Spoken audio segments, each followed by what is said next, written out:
I love spring training. A lot of people don't like it. I think it's great for a lot of reasons. You get to see your friends again for the first time in a while. You're cranking back up. You've been hiding somewhere in some cold, dark batting cage somewhere for the last few months, and now you're out in the sun, and you're just happy. There you go. The always articulate Charles Cobb Blackmon on this time of year, spring. When winter recedes and the crack of the bat advances, at least it does down in Arizona. Not so much here in the Rocky Mountain region. Exhibit A, see this weekend's impending forecast. Hi there, baseball fans. I'm Mark Stout. I am here in Denver in our AT&T Sportsnet studios, and I can tell you, believe me, our entire crew, happy to bring you Rocky spring training baseball from the desert. And I think I can speak for the two guys that are going to call today's game because they are in Arizona as we say hello to Drew Goodman and Ryan Spilborghs. And guys, I'm assuming winter is receding in Arizona, not so much up here. Well, there's no forecast for 20 inches of snow down here. We can assure you of that. I'm going to take it one step further. You said excited, I believe. We are thrilled to be down here spring training. Good news, fans in the stands. It's awesome, man. It's what it should be. I drove down from Denver all the way here, and the entire time I was so excited because I knew I was going to see fans in the stands and hear the crack of the bat. It's been that long for us to be able to see it. And players and ex-players all love this time of year. Optimism abounds. I'm going to use another word that starts with the letter O, and I'm going to use it probably pretty frequently this year. This is all about opportunity for a lot of guys this season. It really is. I think of some players that have made an impact, but maybe not really got their foot in the door. Brendan Rodgers is a good example. Raimel Tapia is going to get an opportunity now with Ian Desmond opting out. There's a lot of chances for these guys to really take the ball and run with it. And I think it's really good for the Rockies as well because you have these players that have had opportunities but never the full-time chance. So here you go. Here's your shot. You can make it as a big leaguer or not, and we'll get a chance to see it. Yeah, guys like Hampson, guys like Hilliard, even a guy like Ryan McMahon, who's been around for a while but has an opportunity perhaps to bust out this year. So plenty to do, plenty to talk about, and we'll send it back to Mark Stout, who'll tell you a little more about the starting pitcher today. Stouter? You know what? I'll continue with the Exhibit A theme because that opportunity, Exhibit A, goes to Austin Gomber. And Austin Gomber is a guy that came over from the Cardinals in the Nolan Arenado trade. You don't know who he is? You'll find out next. Padres and Rockies coming up soon. Stay with us. You know Salt River Field's a talking stick just turned 10 years old. It's the 10th game of the 2021 Cactus League season for the Rockies as they play the Padres. It's going to be the third spring training start for Austin Gomber. You have to have heard of his name. He came over in the Nolan Arenado deal. Here's how he got here. You know the trade. 43 games in the bigs with the Cards, 6-2 as a starter. You see what he's done this spring. He'll be 27 this entire season because his birthday is in late November. The trade is history, and he's ready for a new start here in Colorado. After the shock was more of taken as a compliment, right? That's kind of how I've looked at it. Is obviously somebody in the Rockies organization thought highly enough of me that they thought I would be part of proper compensation for Nolan. Obviously he's a great player, and I'm not going to be Nolan Arenado. We're different people. I'm a pitcher, obviously, so there's nothing really for me to try to live up to. I mean, I'm excited to be here. I think that's kind of the main thing that comes down to it. Is I've been looking for an opportunity for a couple of years, and I feel like I finally got one. So I'm very, very excited, and I look forward to taking advantage of it. He's a big lefty. He's got a big curveball. Quick aside on him. In AAA, he struck out 16 Iowa Cubs. John Gray holds the Rockies record for 16 Ks in a game. Oh, by the way, against the Padres, who the Rockies, of course, are playing today. There's Chuck. He's hitting fourth. He did that in 20 games last year, cleaning up today with Trevor Story right ahead of him, hitting third and short. Rockies Padres comes your way next. To spring training 2021 for beautiful Salt River Fields on a gorgeous day. And the first pitch was in for a strike. Austin Gomber's second pitch is fouled off by A guy who was a great find for the Padres last year, Jake Cronenworth. Amazing. Last year, Eric Hosmer got, stomach issues? And before you know it, it was in a series against the Rockies. Cronenworth established himself as a viable option for the Padres. Here's the 0-2. There's that big curveball. I was talking to Steve Foster last week about his early impressions of guys, and certainly we talked a lot about Austin Gobber. He comes in the Nolan deal, and the first thing he said, Spilly, about Gobber is really good curveball. I love the curveball because it's so important, because it changes eye levels for all the different hitters. You see the tight spin on that.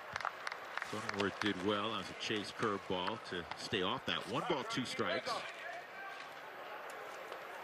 Gobber's fastball is about 93 miles an hour. Not overpowering, but it's deceptive.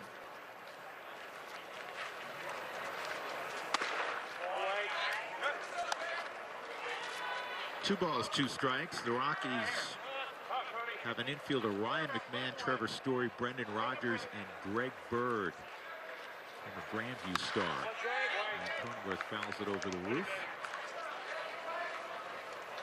2,100 folks are allowed into Salt River Field at Talking Stick, and they're spread out nicely. You have plenty on the berms and left and right field, and it's just good to see fans at the ballpark. That is over the head of Trevor Story, and a lead single for Cronenworth. Take a look at the Padres lineup, a team with extremely high expectations. Austin Nola, he'll do a lot of catching. He came over last year mid-season. He'll be at first base this afternoon. Ha Sung Kim out of South Korea, who's struggling right now, but he's a well-thought-of guy that signed a 4-year deal. Tommy Pham, Victor Caratini. He comes from Chicago. One of the top prospects in all of baseball. He's a catcher by trade, DHing today. Luis Campusano, Brian O'Grady, Eggy Rosario, Jorge Mateo round out the lineup for the Padres. Rockies are coming off a nice day yesterday. Scored a spring training high 12 runs in beating Arizona 12-4. Hit 4 bombs yesterday. That was great to see. And this is in the air to shallow left field. Coming on and making a sliding catch is Hilliard. He started back initially, and Spilly, how many years as an outfitter, when you see a big swing, it can be deceiving, can't it? It can be. You also have to trust your ears off the bat. It doesn't make the loud pop. And so for Hilliard, especially in left field here, the sun will come into play. See the good athleticism, the long body, making a good sliding catch. Closing speed. So 1 out, and here is Kim, who put up big numbers, power numbers too, hitting in South Korea, but he has struggled, at least in the first couple of weeks, making the transition to Major League Baseball.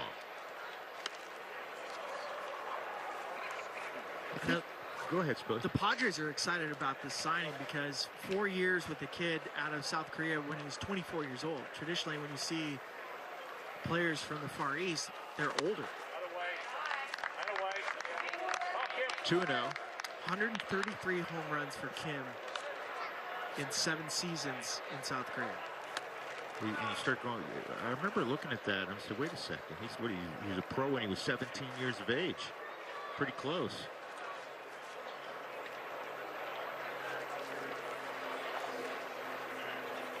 Here's the 2-0, and this is the third. McMahon, there's one on the first, not quite in time. Good play by Ryan to get the lead runner. So with 2 outs, Kim will be at first base for Tommy Pham.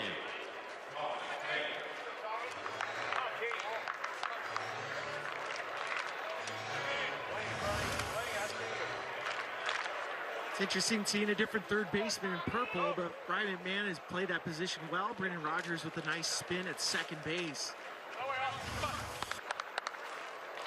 And there's Ryan, and if the season were to start tomorrow, you would see him at third base. And I imagine you'd see Brendan Rodgers where he is today at second base. Obviously, you know who the shortstop is with Story. Here's Pham with 2 outs, and that's inside.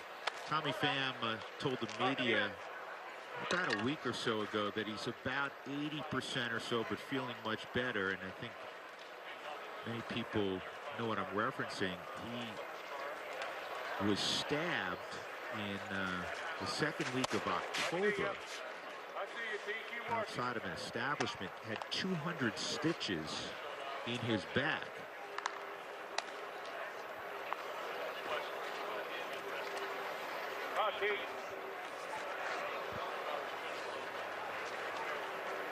Tommy Pham, with all of the signings and the guys that were already there. That's a nice little play by Trevor to end the inning. Good first down for Gomber.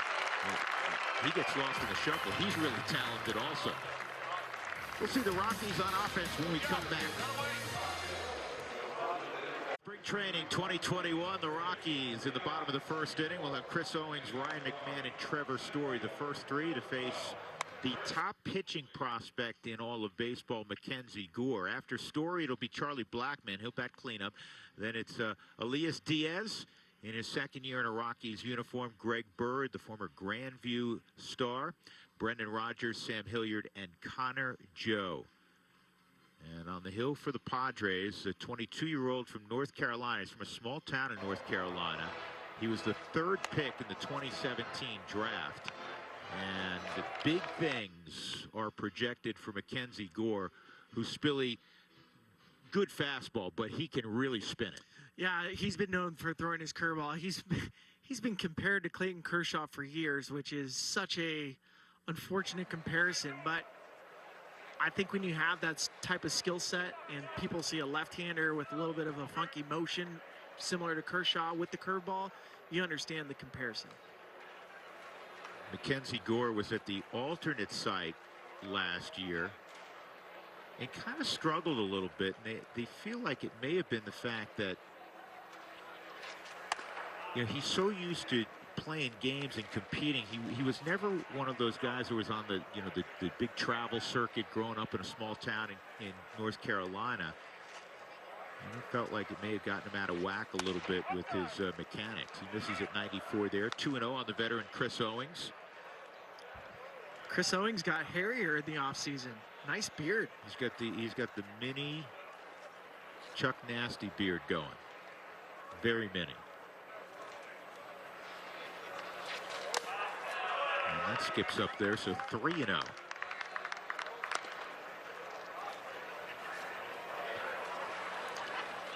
I haven't heard many best shape of my life yet. I'm sure when we get a chance to interview some of the Rockies guys, we might get one of those. It's that time of year, right? 3-0 is over the middle of the plate, 3-1.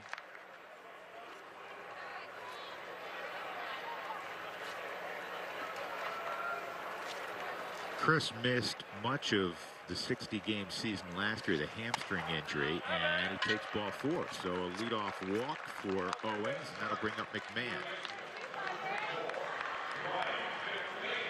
Well, Ryan yesterday played Pepper with the center field, I'd say seats, but I think it was more toward the batter's eye in center field. And you know he can leave the yard, in any direction.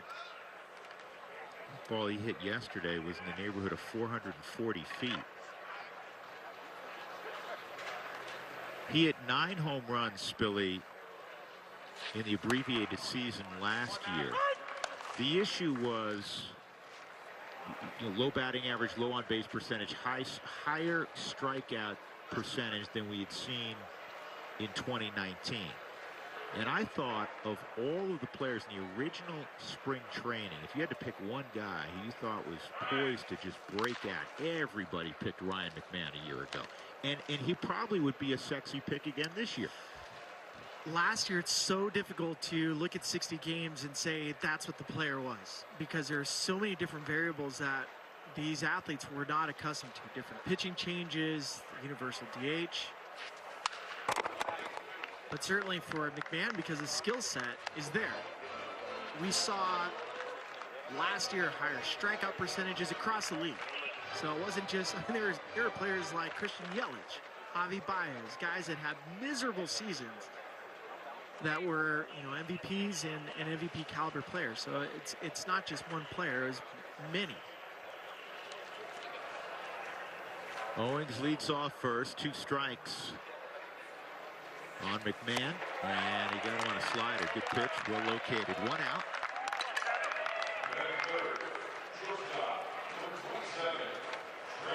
Well, that has been Mackenzie Gore's spring training so far.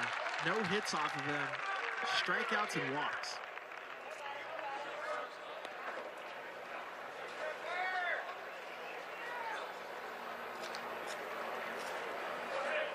So Trevor Story last year led the club with 11 home runs. He led the club and the National League in stolen bases with 15. He too hit a home run yesterday, his second in the spring. And like McMahon, he hit it to dead center field. Actually just to the right of dead center field. On a pitch that was maybe below the knees, Bill. You saw the video on that.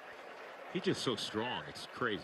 And if you're hitting opposite field homers or homers to center field during spring training, that is such a good sign. That's where hitters want to be. You don't want to be pulling the ball left side of the infield.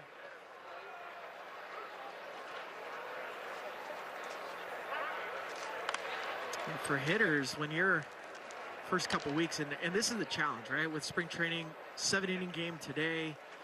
You don't have minor league camp starting until after major league camp is over. How do you get at bats?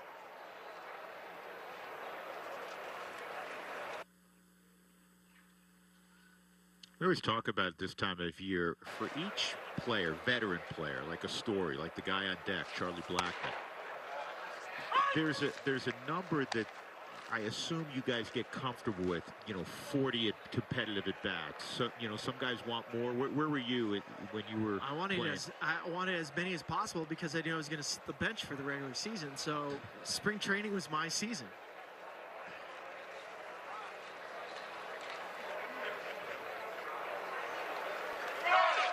There goes Owings, and behind the plate, Caratini couldn't make the transfer, so it'll be a stolen base for Chris. And it brings me to a subject right away. The Rockies have an athletic team. They have guys like Story who can run. Chris Owings, when he's in there, can run. Hampson and Hilliard.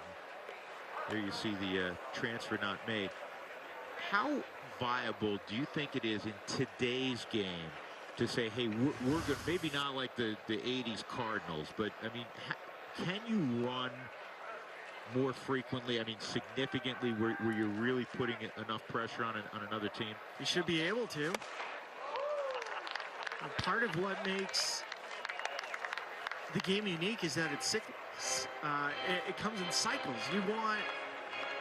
We've seen the game evolve to walks and homers. When you steal bases or you're aggressive on the base paths, it forces the defense to be more active. It forces the pitchers to change their look. And that makes it better for the hitters because that forces, you know, mislocation or opportunities to find a hole.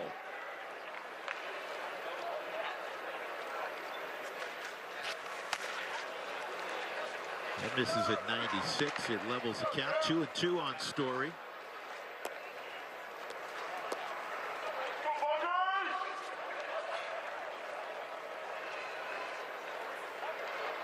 Trevor's spring training, at least debut, is delayed a few days. A bit under the weather. But as I said, he's already hit a couple of home runs. Hit a home run in his first spring training at bat, in fact. And he goes down here. So 2 outs. And that'll bring up Blackmon.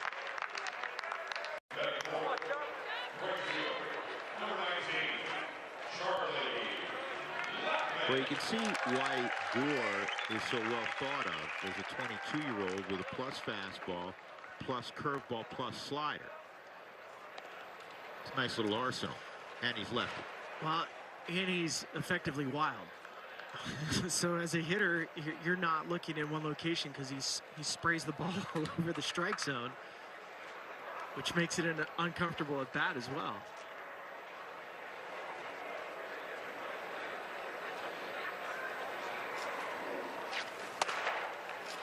Good job by Caratini to hood the top of the zone, get that strike call, 0-1. Charlie hits everybody, we know that. He hits lefties as well as any left-handed batter in baseball.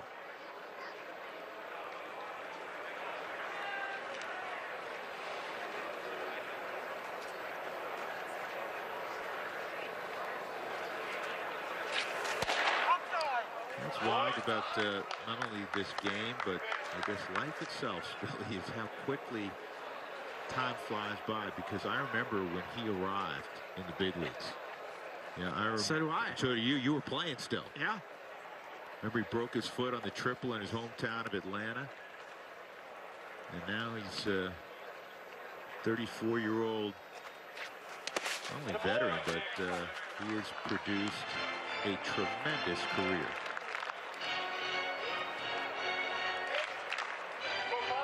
I love the story so much about Charlie, and going back to opening day from 5 years ago. Because Drew Stubbs was supposed to be the everyday guy, and Charlie against a righty goes 6 for 6. Walt Weiss was forced to put him in the lineup the next day, and the rest is history. Well, Buddy has the line. He goes, if you homer, you get in the lineup the next day, which Buddy on a rare occasion has had to back away from. But if you throw out 6 hits, you're in the lineup the next day. I don't care what league you're in, right? If you're not in the lineup the next day, if they're going 6 for 6, we're having words. Well, your parents are calling. Well, you don't need mom or dad to call the manager if he goes 6 for 6. Skip, do you happen? You didn't forget the box score from yesterday, did you? 2-2 on Charlie, 2 outs, bottom of the first. Owings at second. Did you ever in college with the Foresters in high school have a 6-hit game? Never had a 6-hit. It's got to be a blowout to get up 6 times. We understand that. I think the most I ever had was 5. Five's a huge number. You walk around, like you're in the lineup the next day. You get 5, right? Well, and even when you're walking in the clubhouse, you own the clubhouse. Ooh, Charlie didn't much like that call, but after the leadoff walk by Owings, Gore strikes out McMahon, Story, and Blackman in succession. Taco Bell, the cheesy phenom has returned. A chalupa shell with pepper jack and mozzarella cheeses. It's like you and quesalupa were never apart. Top 2, Austin Gomber back on the hill. Grew up in Winter Garden, Florida. That's an Orlando suburb, guys. So he went to Disneyland a lot. He said when it was locals only, he would go. Yeah, I heard him say that. He goes, when there were too many tourists, they didn't bother going. And when it's in your backyard, I guess you are afforded that luxury. It's the happiest place on earth. Why wouldn't you go? Victor Caratini, switch hitting catcher, former Chicago Cub. He came, not surprisingly, in that Yu Darvish deal. And I know on MLB Radio, you guys broke this down quite a bit. I mean, there was no one busier than A.J. Preller and the Padres all winter long, especially in that 24-hour period where it seemed like they made 11 deals. Caratini, personal catcher for Yu Darvish. But don't be fooled. He's a talented kid. He can catch. He can hit. I love the story of when Caratini told Yu Darvish he got traded via text message, and the response to Caratini was, "So did you."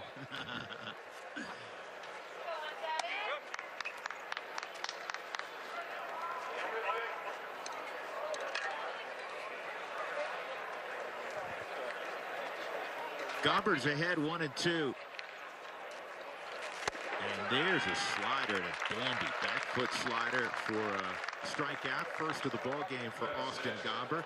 That'll bring up another well-thought-of young catcher, Luis Campusano. So here's some of the notable deals that the Padres made in the winter of 2021.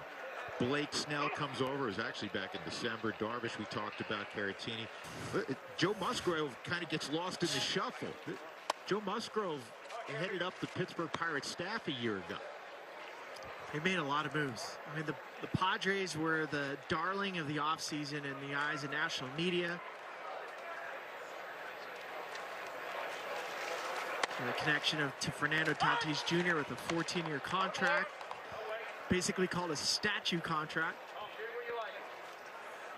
You want to explain that for everyone? Well, if you sign a 14-year deal, you're hoping that at the end of it, there's a statue of you in front of the yard.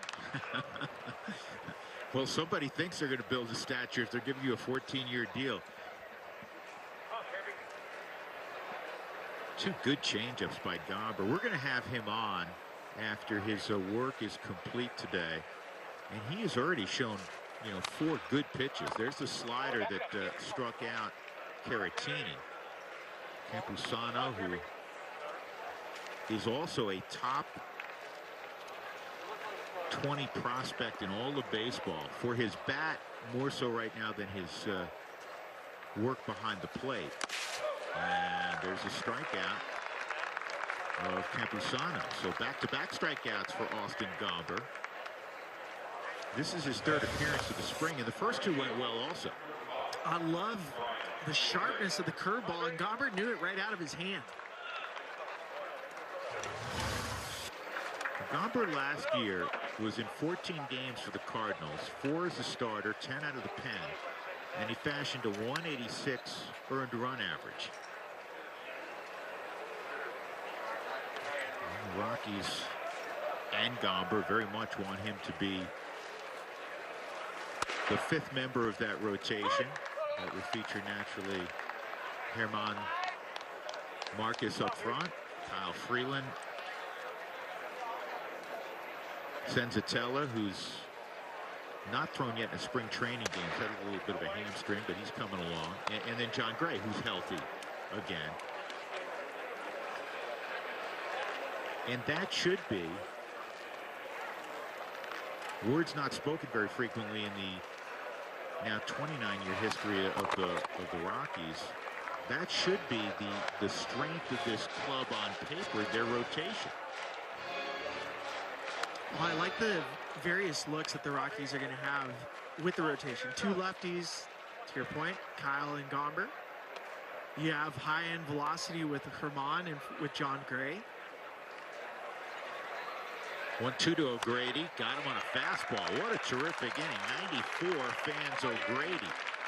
So you saw a strikeout on a slider, strikeout on a curveball, strikeout on a plus fastball up in the zone. Well done. No scores. We go to the bottom of the 2nd inning. Thrilled you're along with us with Ryan Spilborghs and Mark Stott. I'm Drew Goodman. It is a glorious mid-March day in the Valley of the Sun, and for the Rockies it'll be Elias Diaz leading off the 2nd inning against Mackenzie Gore. Greg Bird and Brendan Rodgers to follow. That was an impressive inning by Gomber. We were just talking about that during the commercial break. It's just 3+ pitches.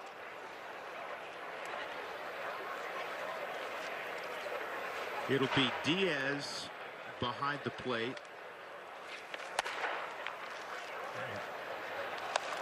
This afternoon, and of course Tony Walters is now in the Pirates organization. So Diaz, who has a lot of pop, will have an opportunity to do a fair share of catching. And joining us from the dugout, the esteemed manager of the Colorado Rockies, one Harry Black. Buddy, how you been? Drew, I've been great. Great to hear your voice. Reminds me of baseball. Right? Yeah, hi, Spilly. Hi, buddy. Are you enjoying watching 2 lefties pitch today? You know, I am. This kid's been on the radar for them. He was a high pick. He's got a good arm. But I've been impressed by our guy all camp. He's done a nice job. And what you've seen these first 2 innings are indicative of how he's thrown, his first couple outings. A nice mix of pitches. Hey, buddy, I want to go back, pick up on your thought, because right before you put the headset on, Spilly and I were still talking about what he did in the previous inning. And it wasn't just, that he struck out the side. This ball toward right center field. He's going to get down and run to the wall. So Diaz will have a lead-off double against Gore here in the 2nd. That's the first hit Gore's given up in spring training. But going back to Gomber very quickly, strikeout on a slider. He had a couple of positive plus changeups in there. Strikeout on that big curveball, and then he got a fastball up in the zone to get the third strikeout. I mean, he threw 4 pitches in that inning, all where he wanted to, it seemed like. Yeah, for sure. And again, like I said, it's a guy with some pitchability in the mix of pitches. He got 2 outs on changeup in the first inning. Sammy came in and made a nice play on a changeup that was, hit off the end of the bat, and then one of the grounders to the left side was a changeup as well. So you're right. I think there's enough fastball in the secondary's play. Buddy, when you look at this team right now and just the amount of position battles that you have going, first base is one. How are you assessing it when it comes to there's not enough at bats for everybody? So how do you manage at bats and how you're looking at people? Well, what's good about spring training was we can use the DH here most of the spring. So we're trying to get all these guys at bats. I think if you look at our stats, I think Bird, Crone, and Fuentes all have are leading our team in at bats. I think Dawes is up there too with Hampson and Rogers, but. We'll spread them out. I mean, we're gonna, here in a couple days, we're gonna go to 9 innings. As you guys know, a few of these games here, the first couple weeks have only been 7. This game's gonna go 7. We played 6 against the Dodgers. Trying to protect some arms and trying to protect some players. But as we get into these 9-inning games, there'll be plenty of at bats. 2-1 on Greg Bird. Well, the guy in the on-deck circle is Brendan Rodgers, and Brendan had a big day yesterday, second home run of the spring. You've now had an opportunity, buddy. I know he's battled some injuries, but, especially in spring trainings, to kind of keep an eye on this young man who's been such a touted prospect. What have you seen that may be a little bit different this year so far? Drew, it's a good question. I think, what has stood out to the coaches and I, is the maturity and I think the desire to make an impact on this big league team. I think there's a true motivation to maybe live up to the hype, if for lack of a better term. I think that he's been talked about for a while, and I think he's ready for that challenge to be that guy, as a major league player on a regular basis. And you're right. He swung the bat well this spring. He's had some really good at-bats. Big homer yesterday. Hit another homer a few days ago to right center. This will be a good test here. This kid's got a good arm, and Brandon's he's a good fastball hitter. So, I'm looking forward to the next few weeks of Brandon continuing that that intensity that he's going through right now. Buddy, the word that we've been using so far is opportunity, and there are a lot of opportunities on this roster and a lot of opportunities for this Rockies team to surprise some people. What has been the overall feel so far in camp with this, with opportunity, again, using that word, opportunities for all these different players? Yeah, I think this is an opportunity for our team to prove that, we're a better team than people are making us out to be. I think that's the thing that has stood out amongst the guys. And we're not, talking, real publicly about it, but inside the walls we are. I know Kyle has said a few things that I love. I think he used the term "we're going to shock the world," which is great. I love, Kyle's emotion. That's what we love about him. But there's a true conviction amongst these guys to prove a lot of, national people wrong. And I love that about our group. They got a lot of confidence. They got pride. And as you know, Spilly, players don't like hearing that stuff. So that's why we play. And at the end of October, we'll see where we are. 2 balls and a strike on Brendan Rodgers. Sam Hilliard's on deck. And since he's another one of those young guys and it fills the bill of opportunity, there's no question about talent. I mean, buddy, you've probably been in situations where you gather people and you say, you know what, we're going to be short on talent. Sometimes it's not that. It's a situation of where talent needs an opportunity, and there's that word again. And Sam Hilliard's another one of those young guys. You're right. He has the skill set. We've seen it. But you guys have been around baseball long enough to know that, talent has to show up between the lines, and it has to show up, consistently. That's what makes you know, obviously a good career or a good season. You know, and a successful baseball team is, you know, a collection of talent doing it between the lines. Now, we have a number of guys that we feel are going to be very good players in time. We just hope it meshes a little sooner rather than later. So Hilliard, Rogers, McMahon, Hampson, Tapia, Nunez, Diaz, you know, these fellas have big league ability. Now, wouldn't it be great if they put it together this year to go along with what Chuck and Trevor are probably going to do this season as far as their performance? It'd be great. And we've seen it in flashes, but it takes, you know, a 6-month effort of performance. And it takes hitting left on left with 2 outs like that to help out a performance and help out a club. Out of the way, that's awesome. Right there, jumped on a. Looked to be a fastball from here, guys. I couldn't tell, but it looked like it was a little bit down, and he barreled it up and banged it up the middle. It's perfect analysis. You should do this job as well. Fastball right down the middle, and Hilliard directs it right back up for that RBI. Let me ask you a question, buddy, because we haven't had a chance to see much spring training. Are there any names that are sticking out to you that aren't currently on our radar?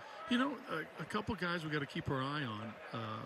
Colton Welker, who's been, you know, coming up through our system, and Ryan Valade are 2, you know, guys. You know, Valade was scheduled to go to Double-A last year, as was Welker to start the year anyway. You know, they'll probably each move up a level this year, but those guys are playing really well. You know, I'm excited about those 2 fellas. They, you know, another year older, another year of maturity. You know, these guys, I think we're going to see in Denver at some point in the near future. I don't know. I mean, I don't want to say we're going to see them this year, but those guys are getting closer. They've been impressive. And buddy, of course, you have a preference to talk about left-handed pitchers and look at the world from a left-handed perspective. Helcris Olivares is a 20-year-old with a big arm. How impressive has he been for you so far? You know, I like the arm a lot, and I like the guy. You know, there's a poise to him. You know, at 20, he still has some things to clean up mechanics-wise and delivery-wise to be consistent, but his stuff definitely plays. He can spin the ball. He's got a feel for a changeup, so the mix of pitches is there. But, you know, there's been some inconsistencies that I think that's going to drop. Yeah. Sam Hilliard is going to go first to third on that base hit by Connor Joe. So the Rockies, with 3 hits in the inning, will run across, and that'll flip the lineup over to Chris Owens. But there's a lot to like there with him. He's got, you know, he's physical, he's big, he's gonna get a little bigger too. He's gonna fill out. It's gonna look like a big lefty, you know, big left-handed body out there with good stuff. But again, I think, you know, he just needs to be polished a little bit. It's a little bit raw. I can hear the umpire saying last hitter, as Jace Tingler is telling the group. Last one for me, buddy.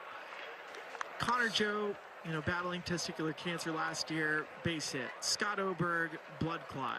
What does that mean for this group when you have these type of characters within the clubhouse? How good is it to have them competing with the boys in purple? You know, it shows, you know, for me, the character of, you know, certain players, and I say it's a reflection of this total group, you know, just the guys we have. I mean, Scotty and Connor are just, you know, wonderful human beings, and you know, to battle through, you know, some health adversities that they've had to be here and being like normal guys.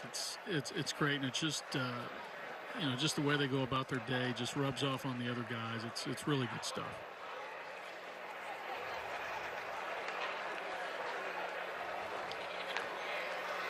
Hey, buddy, last one. We'll let you fly on this one. He's got a good lead here too. We might do a little something here. Oh, look at that! How come you never do this for us during the regular season? I don't understand that. No, I mean, I told Stu he can sort of run this inning, but I suspect we might have a little something. Yeah, you got 2 strikes. Let's go for it. Get in the corner. I got a bad angle. Yeah, it's in the corner, buddy, but it's not. They have to widen out the field a little bit. Let's see a little razzle dazzle. I mean, is there a name for this play anymore? Well, is it the old proverbial double steal? I guess, but it doesn't have much color to it. Buddy, you know it's great, and I know you know this because you watch all forms of baseball, but I was, I've been watching a lot of college baseball. I was watching my son play last weekend, and everybody, has that's a pretty good block.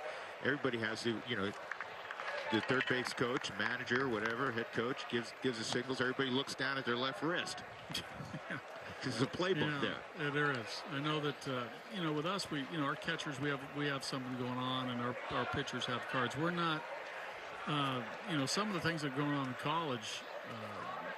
I'm surprised it's not a 5-hour game instead of a 4. You got to turn to like page 7 of your card too. You got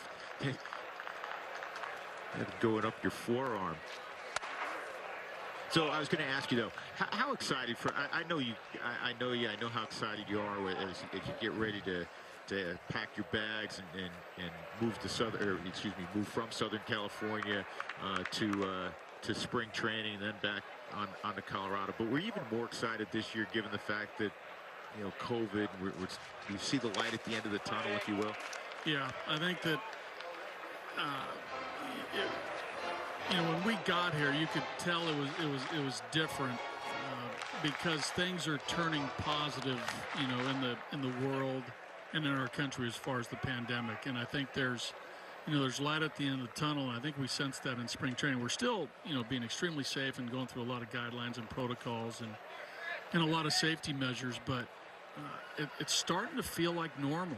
It really is, and it's I think it's a great thing for everybody who loves this game. So no play. So the Rockies on the last hitter. You can do this year in spring training. On the last hitter of this sequence, Padres will come off the field. It's a glorified scrimmage, right? Yeah, how about that? Yeah, but that's pretty good. That was good. Inning. Good boy, CO. Hey, good job. We appreciate you, man.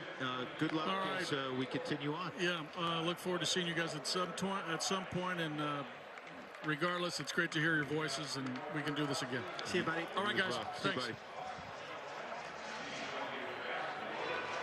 Studios going top 3, so the Rockies are going to flash the leather with a 2-0 lead. It was like Christmas in March down at Salt River this past week because the Rawlings guys visited with all their gloves. Rawlings since 1887. You guys know a lot of them. My favorite, because he was one of my favorite players, DJ LeMahieu, the pro preferred. I looked online today, guys. $360 for one of those babies. Good leather. Really good leather. Here's a 2-0 from Gomber, up high 3-0 on Eggy Rosario, the third baseman, this afternoon for San Diego. Again, just so people aren't confused at home and say, wait a second, they never got 3 outs last inning. How come they got to come off the field? That is part of spring training, at least the first part of spring training in 2021. I mean, games could be as short as 5 innings a week ago. Today's game, Spilly told you, will go 7 innings. Tomorrow's game, which we also will televise, will go 9 innings. It'll go the full go. But the managers at their discretion can say, hey, you know what, that's enough. I don't want him throwing any more pitches. We're going to come off the field after this next hitter. And that's exactly what Jace Tingler had relayed to the umpiring crew. Gomber struck out the side in the second, 3-2, and he got his 4th consecutive strikeout. Looked like a slider down in the dirt to get Eggy Rosario. So he has been impressive so far, has Austin Gomber. That looks like a power changeup. To me, when you say a power changeup, it's a hard-moving, downward action, and looking at how Gomber pitches, you can tell pitchability. Co-minor league pitcher of the year with the St. Louis Cardinals, really has a good feel. Drops in a curveball after throwing that changeup. You know, Spilly, I know when you were playing and you're looking over scouting reports and they'll say, hey, he's got a 4-pitch mix. This is going to be a base hit for Mateo to center field with 1 out. But a lot of times, guys don't really utilize all 4 pitches. What we're learning as we watch Gomber, he utilizes all 4 pitches. Well, you have to. If you have all 4 pitches and he can use them, why not? For hitters, we learn patterns. We're paying attention to patterns. Is it hitters count 1-0, 2-0, 2-1? Is that a secondary pitch? Are you going curveball, changeup? Is it fastball? And if you're mixing it up where, 0-2, is it a curveball every time? Is it a changeup or is it a high fastball? Well, Gomber's telling us it's anything at any time. 2 singles allowed by Gomber as he works with 1 out in the 3rd. The one you just saw by Mateo, who can fly at first base, and the guy who's at the plate, Jake Cronenworth.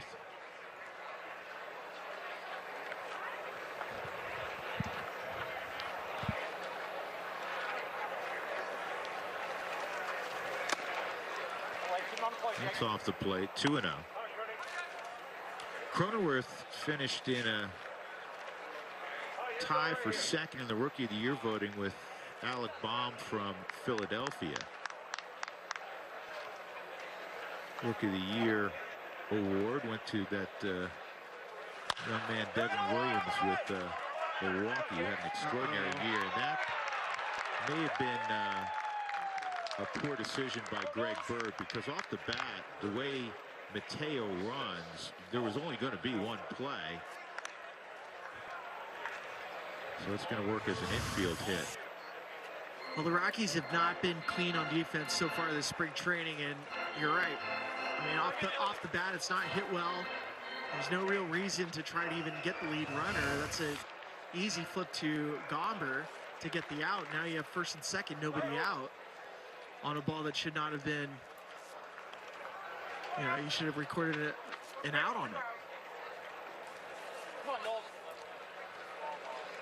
So Austin Nola steps up.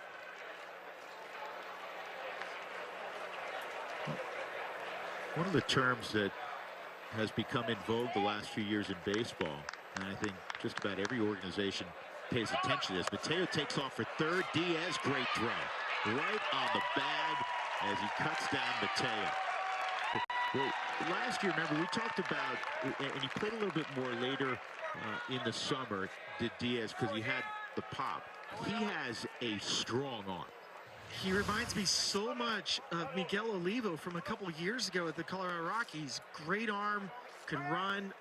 This is Mateo on his own. He saw something and he wanted to make some action happen, and the Rockies are grateful for it. In there for a strike, 1-1 on Nola. But I was talking about, I was alluding to positional versatility, right? So many guys now can play all over the diamond, as opposed to, hey, you're a second baseman, that's the only place you play. You're a first baseman. Austin Nola was originally a shortstop. He was converted in the Marlins organization behind the plate. His primary spot is behind the plate. But Jace Tingler has him at first base, and there's conversation about him potentially playing elsewhere in the infield on given days.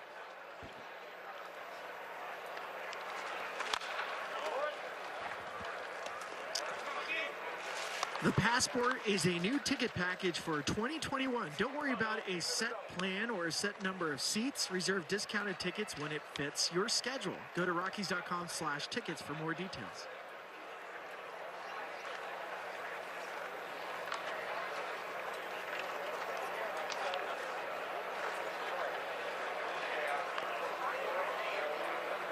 Here's the 2-2.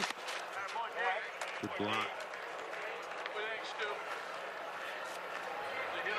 Well, listen, we mentioned no Tony Walters. One of the things that are on the priority list for Diaz and for Dom Nunez, looks like those two will be the tandem for the Rockies this year, is earning the trust and the confidence of an entire pitching staff. And trust is gained when you know you can spike a curveball, a slider, and you know it's going to be blocked when there's traffic out there. So Gomber just misses there. Nola walks. First walk allowed by Austin. 2 on, 2 outs for Ha-Sung Kim.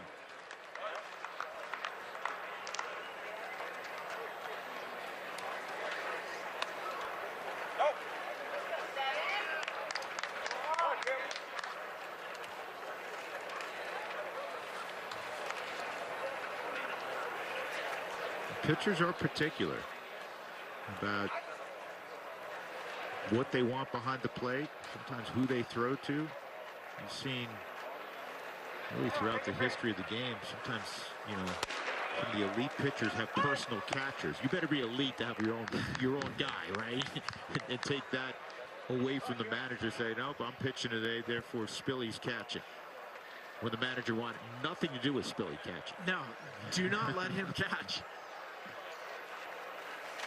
Well, and I can tell you from talking to different starters that have had catchers that they prefer throwing to, it usually deals with catchers that can frame the inside portion of the plate, whether it's a right-hander that has good sink or a cut fastball from the left-hand side. If you can stick that inside portion of the plate, you might become that pitcher's best friend. Pitchers also like to be on the same page. They don't want to shake you off. If you can think along with them and get on that wavelength, that's where you really kind of create this. You know what he's thinking. You want to go to this pitch. It's not a quick, 2-1 count. Gomber wants to go change it. You throw it down, and you keep this tempo going, which allows the pitcher to get his rhythm and throw strikes. 2-1 on Kim, and that turns him around. 3-1.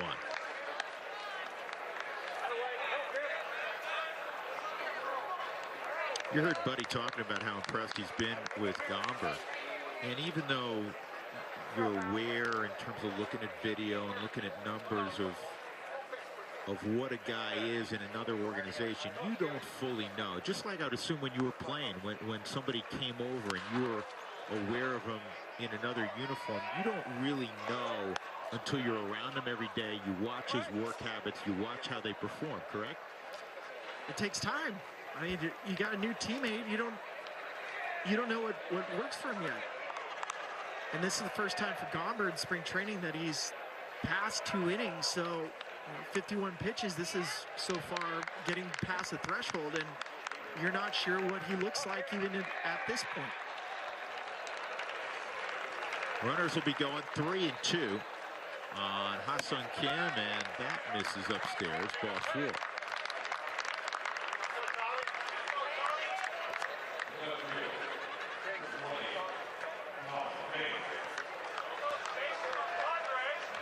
I don't think this is the worst thing in the world. I think if Buddy's, it's one thing, guy cruise along throughout spring training. Guess what? There's going to be traffic. There's going to be more high leverage situations once you get to the regular season. So the fact that now the bases are loaded with 2 outs and Tommy Pham and accomplished hitters at the plate, this is probably a good thing. It is. Well, it's good for Gomber because he hasn't felt this all off season. Even if you tell me he was doing it in live batting practice, you haven't done this. Physically, you have adrenaline. This is the longest you've gone in it so far since last year. I think he goes change up here. No, he goes curveball.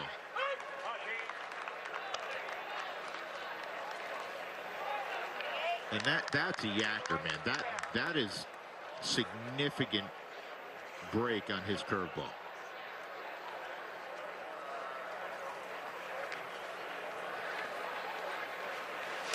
And Pham swings at another one, so it's 0-2. And Scottsdale is high in altitude too, so for Gomber, the transition to Coors Field, even though we're not at 5280, it's still enough that you can have a feel that, hey, yes. And we've seen many good pitchers at Coors Field with good curveballs use it. You can use it. 2 strikes on Pham, 2 outs, bases loaded. Rockies up 2-0.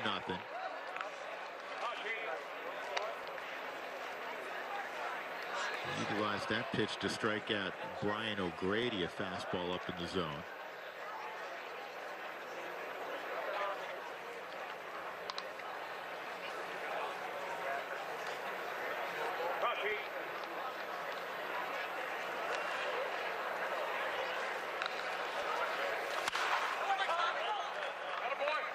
Doubled up on the fastball. Pham covered it. And even in spring training, it's one of the things you love about the game, you miss about the game sequencing. Would you go back to the curveball there, or would he come back to the fastball? Because at the plate, you're thinking, right, Spilly? I know you're in the box right now like Tommy Pham. I know how you are, right? You're thinking, what's he coming here, right? Secondary pitch. There's the curveball, and he went around. They check it out at first base, and a strikeout of Pham with the bases loaded. 5th strikeout for Gomber, and the Rockies lead 2-0. We'll talk to him in a little bit. He was feeding me in, though. Bad round. He was feeding me in. Bad round. It's also spring training, Chuck. All right, guys, we're here. It's like day 6. I'm already having to talk Chuck off the ledge. I don't know. What do you think I should do? Like, should I raise my hand? Hey, Should I Chuck, spread out a little bit? you're gonna be all right. You're gonna be all right.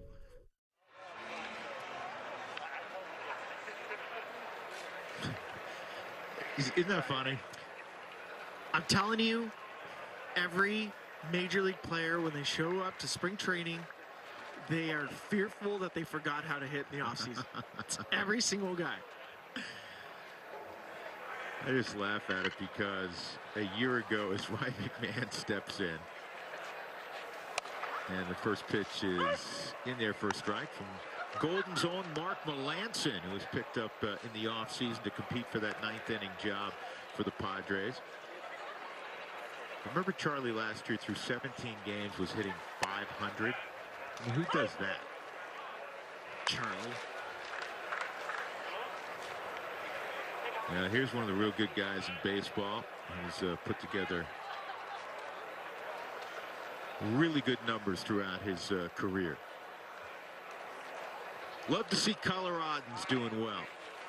And Melanson just off the outside corner.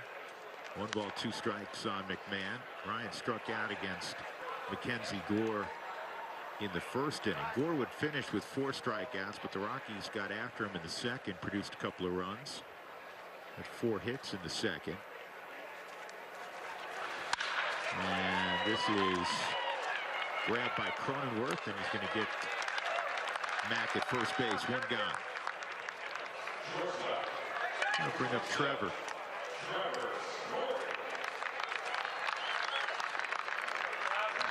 I do like spring training for a lot of different reasons. You get to see your buddies again.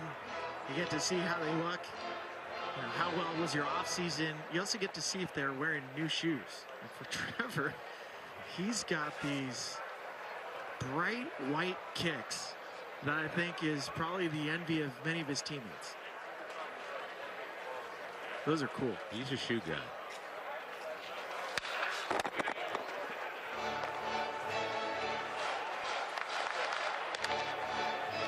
I'm telling you, Trevor is probably so proud of those shoes. When people come to second base, somebody gets to second base, players will say, I like those. Gee, it just got me thinking again. You're the anti-shoe guy. I'm anti-shoe guy. Yep. You had that worn out pair of boots that we have to break out every once in a while. We force you to wear to get the Rockies continue a win streak or get them back in the win column. I'm looking at what you got on today. Not bad. No, they're not good. Not good, but not bad. 2 strikes on Story. Mentioned that Trevor homered yesterday, and Buddy mentioned C.J. Cron, veteran power hitting first baseman who had a heck of a day yesterday. This on the ground to short. This is Kim. He's a slick fielder.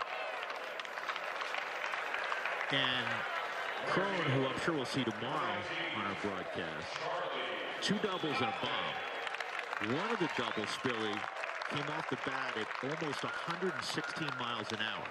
That is, generally speaking, the territory of Stanton and Judge. I have to go to the media guide because I know CJ is a very, very large human.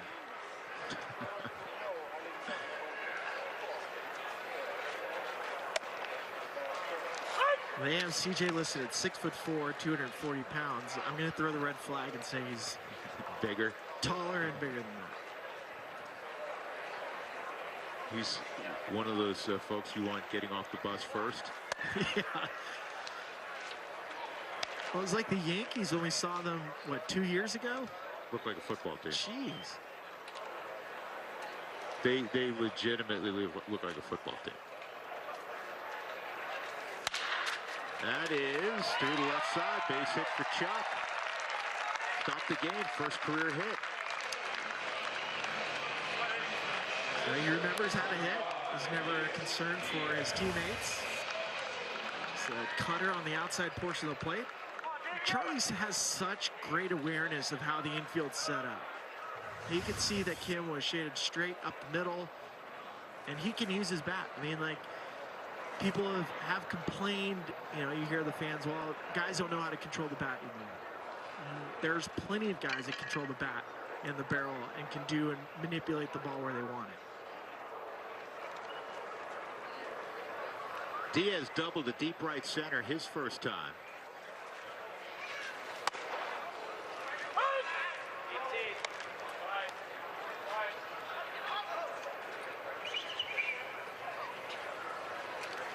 We talked about this during the 60-game schedule of last year, that the Rockies, you know, it's not a knock on Tony Walters, who is a tremendous receiver and really made a wonderful transition from being a middle infielder to being a big league receiver. He's well thought of defensively, but you know, Tony's not going to hit the ball over the wall, and he's going to try to compete naturally offensively, but there's not a lot of upside when it comes to slugging there. The Rockies hope this year, in a position where they didn't get much offensively the last couple of years, with the combination of Diaz, who has big-time power, Dom Nunez, who has power, that they're going to get more offensive production from behind the plate. And let's be honest, without Nolan Arenado, and even with Nolan last year, the offensive production was not where it needed to be. And so the Rockies need other sources. And hopefully, as we're discussing, it comes from behind the plate. Or at least some of it comes from behind the plate.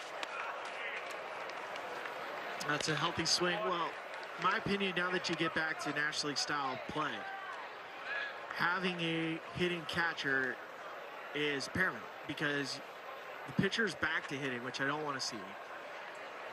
But you don't want to have an out from that spot too, with the pitcher's spot following up.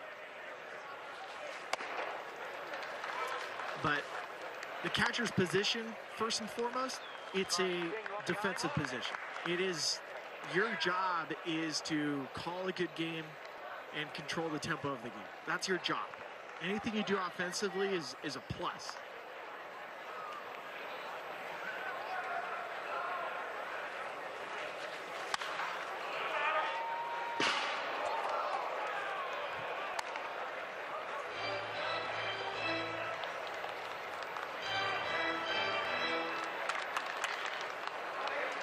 Three at two. Charlie get a little more exercise on this pitch. Diaz had the only 2 home runs for the catching corps last year. It came late in the season. He got a little more opportunity later in the campaign. And that misses. So good at bat for Elias. 2 on now for Greg Bird. Well, Taco Bell's cheesy phenom has returned. A chalupa shell with pepper jack and mozzarella cheeses. It's like you and the quesalupa were never apart. Kind of like you and I, Drew. I haven't seen you in so long that I forgot what you looked like. You were in the basement all last year. You did make an appearance for one series. Well, this could be a tremendous story. Greg Bird, when he arrived in the Bronx, he made a quick name for himself, hitting the long ball, and then just a myriad of injuries the last few years. And he's kind of bounced around, and he's back home. He was a catcher, speaking of catchers, in high school when he was a star for Grandview. There he is, number 33, 4 from the left of your screen in the top row. Playing at Coors Field. He caught a pretty good pitcher in high school, too. Kevin Gossman. Kevin Gossman and Greg Bird. Pretty good battery. Pretty good place to start for your high school program. We'll get a chance to see Gossman over the course of the year. He's back with the Giants.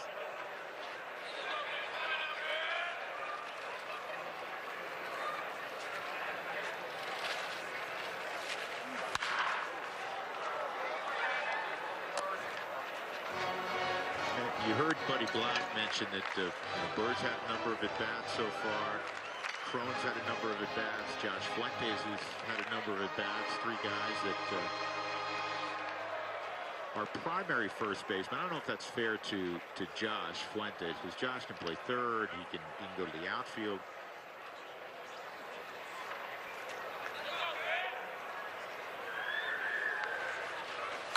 And a line drive, but gloved by Cronenworth to end the threat. Rockies will leave 2 on in the third. We'll march to the 4th inning. 2-0 Colorado. 2-0 with Ryan Spilborghs and Mark Stout and our entire crew. I'm Drew Goodman. Austin Gomber, who came over to the Nolan deal, got the start today on the hill, and he was very impressive. Worked 3 innings, worked out of a little bit of an issue in the 3rd inning when the bases were loaded, but he struck out 5, and he got Tommy Pham there to end the inning on the check swing. And now he's going to come out of the ball game, but a lot of positives from Gomber, not only today, first time obviously we've gotten to see him up close, but in his first few appearances of the spring in purple.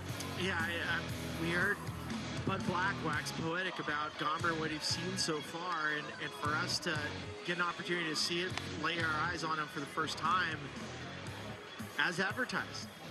4 pitches, command of both sides of the plate, worked efficiently. You saw a little bit of the competitiveness within him. Once he walked a guy, he got upset, came right back, and ended up punching out Tommy Pham with the bases loaded to end the last inning.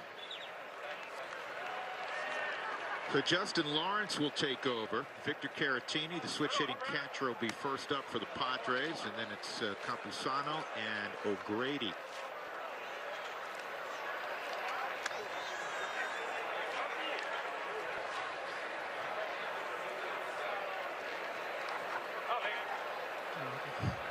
Austin Gomber, in fact, we were just talking about him, joins us from the Rockies dugout. Hilliard makes the catch. 1 pitch, 1 out on Caratini. Hey, Austin, it's Drew Goodman and Ryan Spilborghs upstairs. First of all, welcome. I'd say welcome to Colorado, but we're not in Colorado, but you know what I mean. Yeah, it's good to be here. Good to get to meet you guys finally, and excited to talk. Yeah, I'll tell you one of the things real quick that you know, we looked at numbers from afar. We've seen you pitch in a Cardinal uniform, but watching you up close here, you utilize all 4 pitches. I was telling Spilly, I said, you know, there's some guys, yeah, they have a 4-pitch mix, but they only really use 2 pitches. You use all 4, don't you? Yeah, especially in you know, early in spring training, you try to, you know, in these short outings, you try to, obviously you're competing and you're trying to get outs, and you kind of saw that in the 3rd. Once I got into trouble, ended up leaning more on the curveball, but you know, you try to get everything in, try to you know, work on everything, but then there's a period of time where you realize, hey, it's about getting outs and kind of go with what you know. For you, this was the longest outing you've had this spring training. Could you feel your body respond? I know you had a walk, and then you bounced back with a strikeout of Tommy Pham. How important is it to get past a certain threshold for you? Yeah, it was good.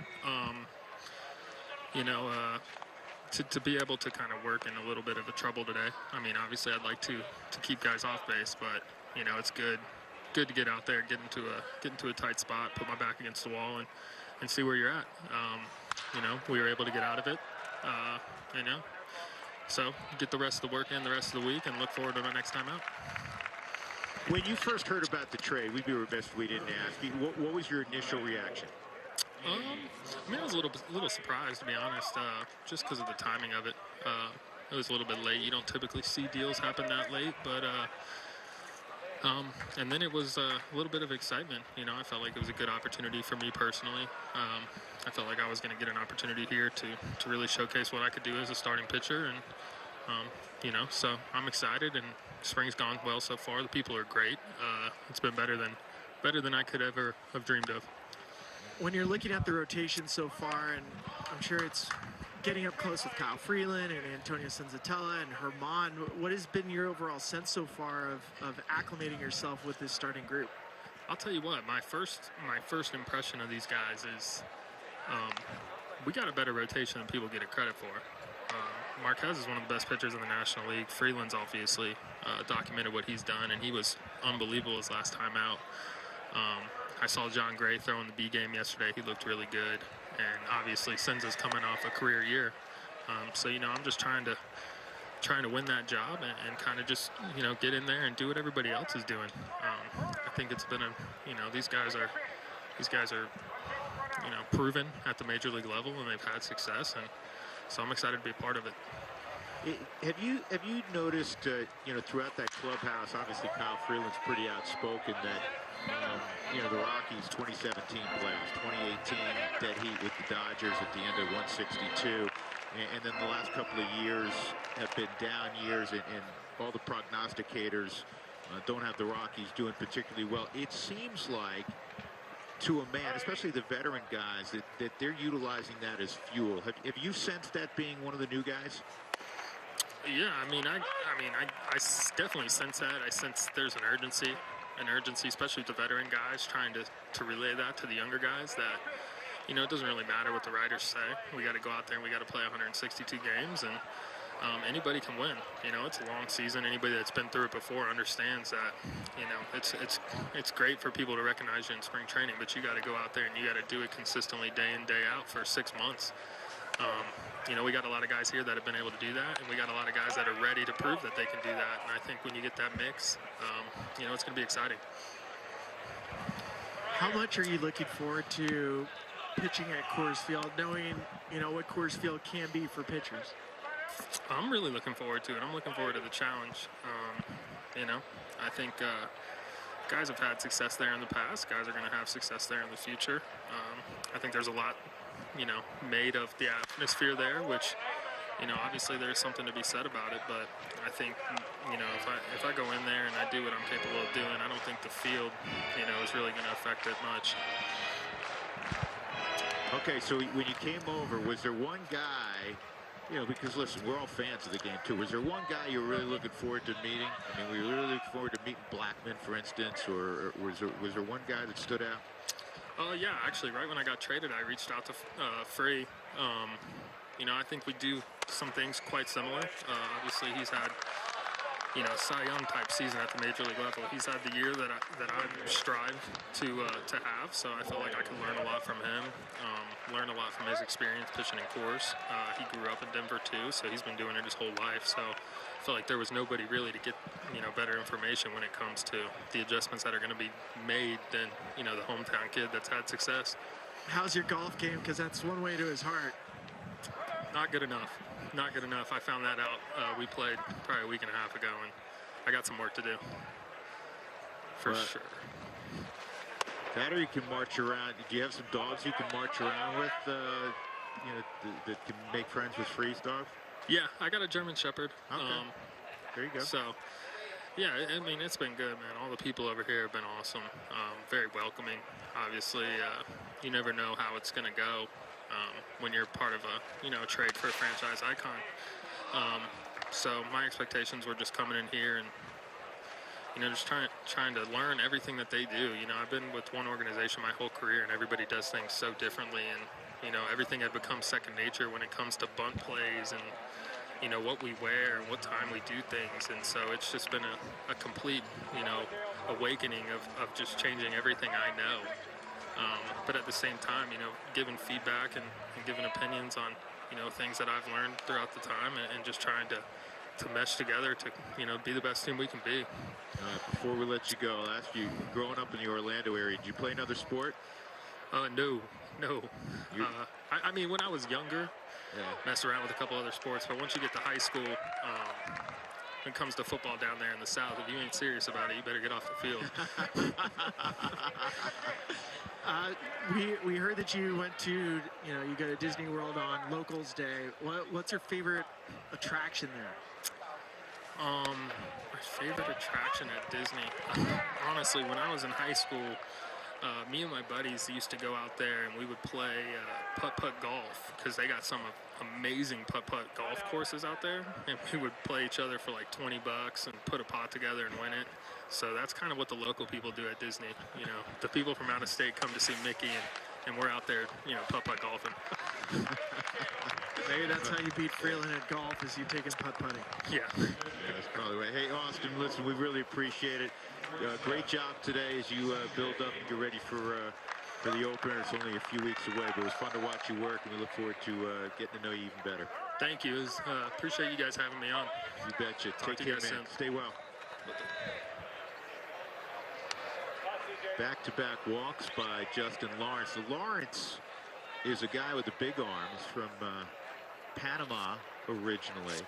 Last year he was suspended the entire season after violating the Big League's Joint Drug Prevention and Treatment Program. But he can fire from a different arm angle at 97, 98.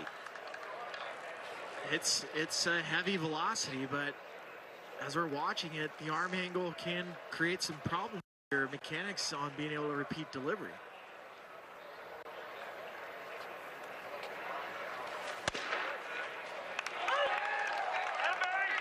You also have to understand, I mean, with the suspension last year, that's an entire season lost.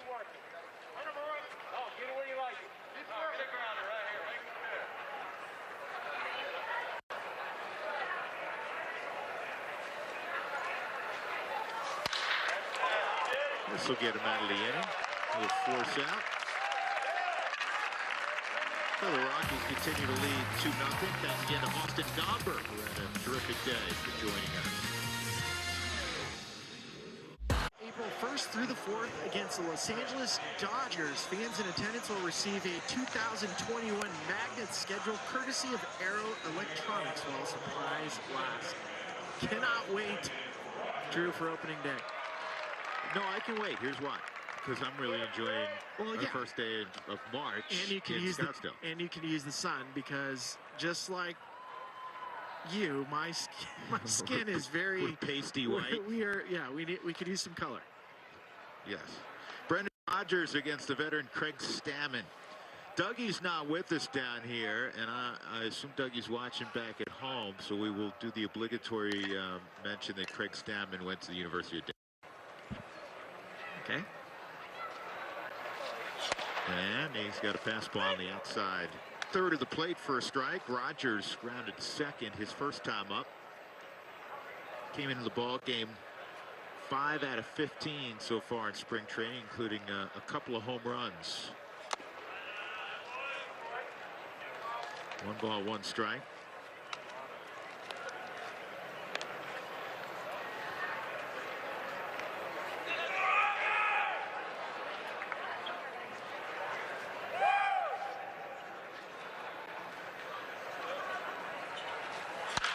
And that's rolled toward the middle of the end, and it's going to sneak under the glove of Kim. I don't know if he was distracted by Abrams. He's coming to the ball game, just pinch hit for Cronenworth, but it'll go as a base hit.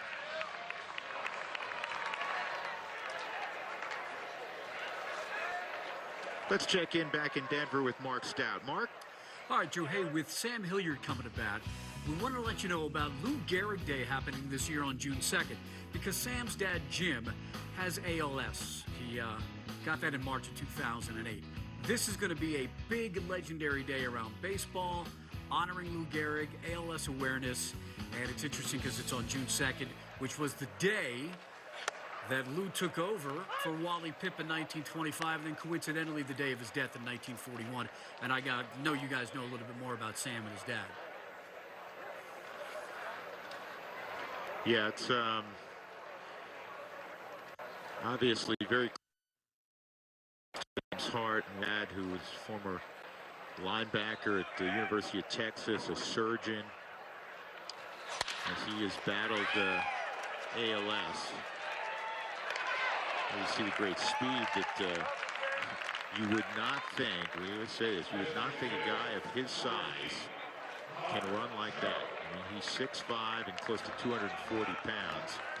And that's a 4.63 with about 90% of the major league population. Wouldn't you agree? 100%. I mean, CM is a freakish athlete on a field filled with freakish athletes. I mean, he is, for that size of a body, to be able to cover that much ground. Connor Joe's at the plate. He threw out a base hit to center his first time up. He's the designated hitter.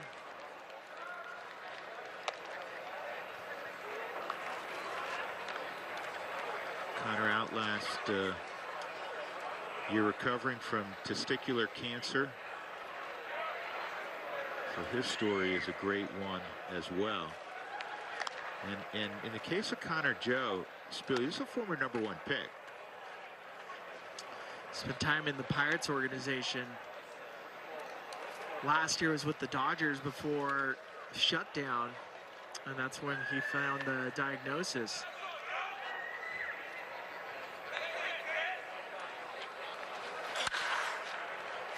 This is playable on the right side. And C.J. Abrams makes the call on the catch. 2 outs.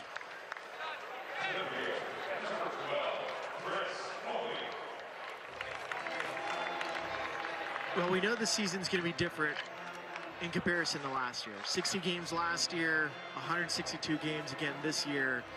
Give you some perspective. It was about a 500 innings pitched from Major League Baseball per team. And this year, you're back to 1,458 innings required to get you through 162 games. Players like Craig Stammen, the long reliever role during this season is probably going to be the one that we will pay attention to the most. Big jump and an easy bag for Hilliard.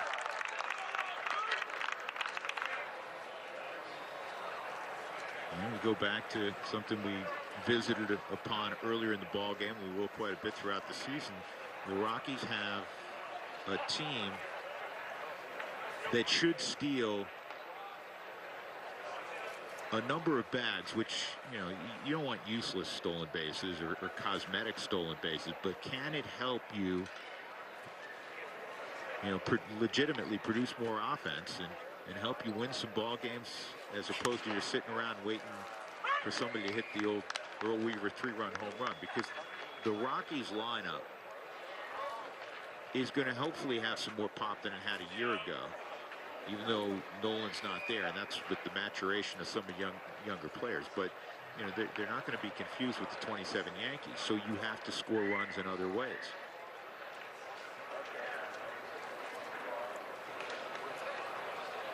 One and one on Chris Owings.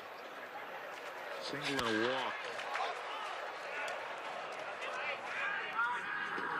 And Flormont at first base now is going to make the catch. That'll end the inning for the Rockies.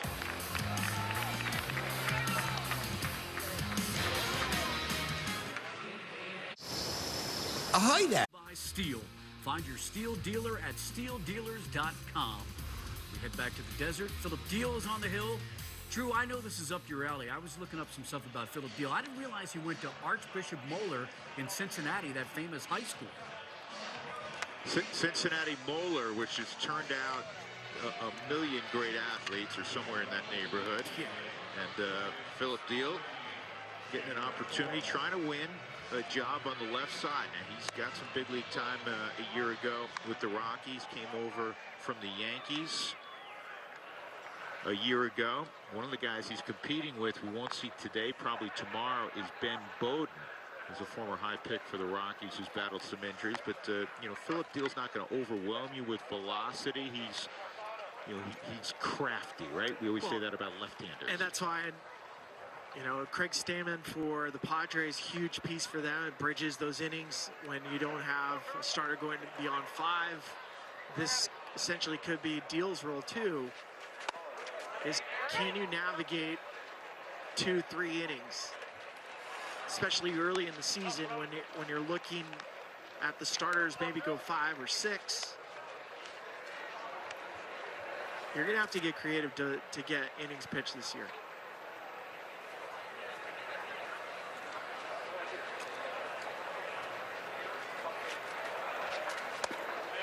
Good pitch ahead of Pedro Florimon. 0-2.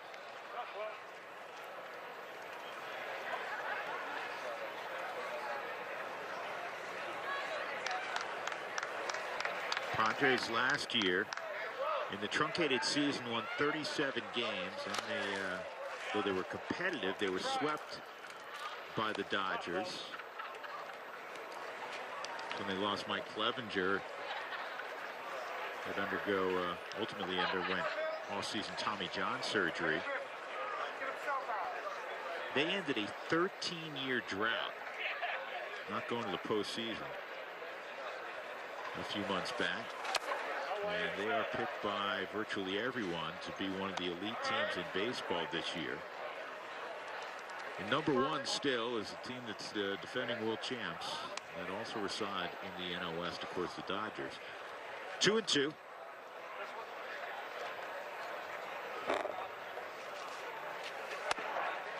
You get plenty of opportunity, though, Spilly, to measure who you are, what you are, when you're going to play, in the case of the Rockies, the Padres and the Dodgers 38 times.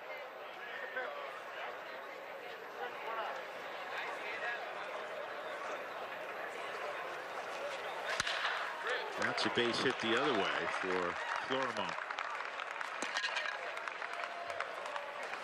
The interesting part, too, for the Padres after making all these moves, and because Major League Baseball reverted back to 2019, no expanded playoffs for 2021. So that means it's 2 wild card teams. There's not 16 playoff teams, and the wild card game is just 1 game. So the Padres did all of this effort, and if they end up being second in the National League West to the Dodgers, it's for what? 1 potential wild card game? There were so many things that came out of 2020, and I think we'll know more truly of what is ultimately adopted after the next CBA is ratified, which comes up at the end of this year, and fingers crossed that it can get done. In that, I hope to one day see expanded playoffs again. I liked it. I really did. And I used to be a purist. I used to be a National League guy when it came to the DH. Didn't want to see the DH. That's the second time that there's been poor communication on either a bunt or kind of a squibber. And that had to result in an out. And as soon as you look to second and you don't commit there, you're done. You couldn't get the out at first base. Now there's 2 on and nobody out. Well, Diaz is yelling for Phillip to go straight to second, and that was a misread from Diaz behind home plate. Take the easy out at first.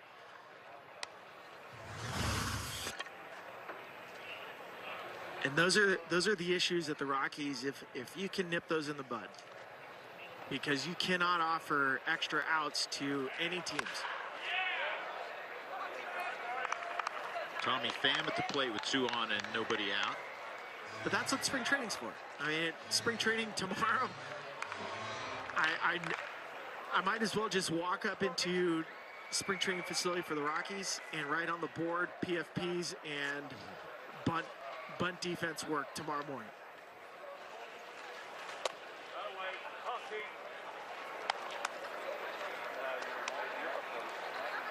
Ball and a strike on Pham. See if Phillip Deal can get a ground ball. But going back to kind of the conversation you initiated is that I hope to one day see expanded playoffs again. I also hope, and both listen, ownership wants it, players want it, a DH. There's going to be a DH. This year will be an aberration. It'll be the last year that Herman's going to be upset. It'll be the last year that Herman gets a chance to swing the bat.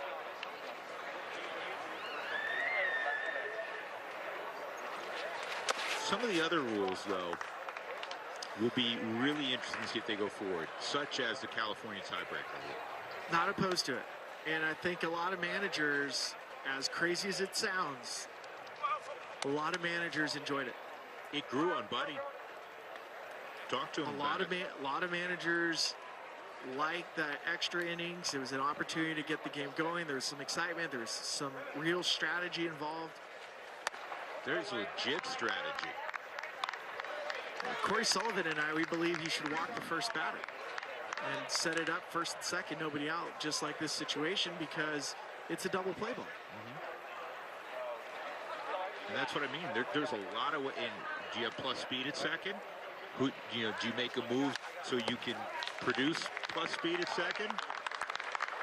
Well, the other aspect too is the game has gotten so inundated by numbers, where people talk about trying to put up a crooked number, so more than one run. And as we saw with the extra inning rule, one run was more than enough. You didn't have to play for two, so the butt does come into play.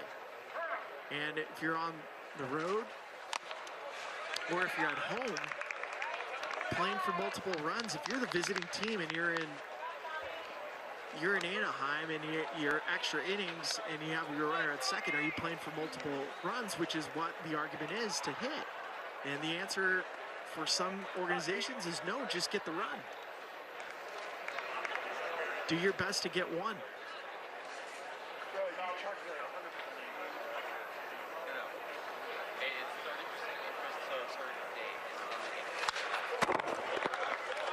Speed fouled off by Stan.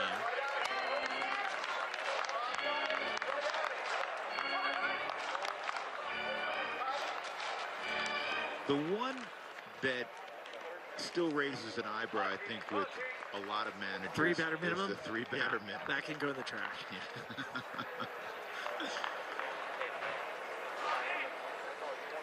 I was trying to be diplomatic. No, I'm not diplomatic with that one. That can go in the trash.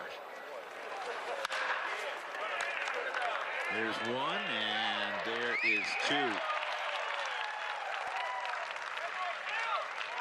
So Philip Deal, a little traffic, got the pitcher's best friend, 5-4-3 turn. And now with two outs, Victor Caratini will come up.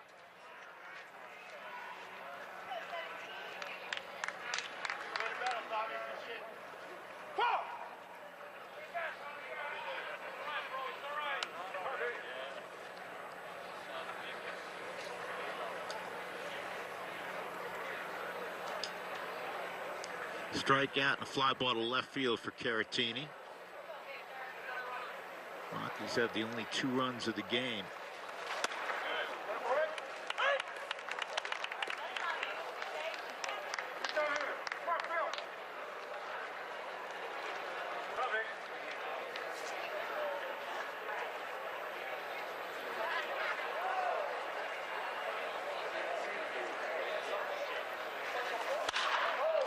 This ball toward left center field, and it's going to get down in front of Chris Owens. So an RBI single for Caratini, 2-1.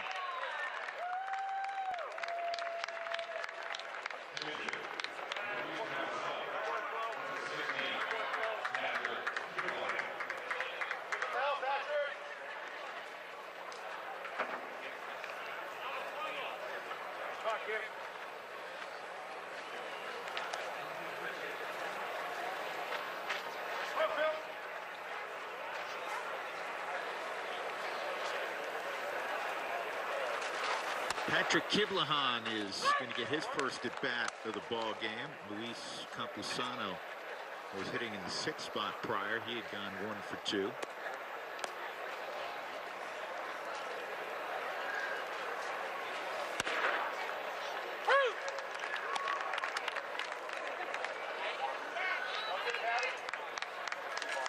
This is where it's wild. 7-inning game, you have a full bench, and you're trying to get guys opportunities. Better be good at multitasking. Yeah. Uh-oh. This ball is hit to deep left, and it's going to fly out of the yard, up onto the berm, well up onto the berm. A 2-run home run from Kivlahan to give the Padres a 3-2 lead.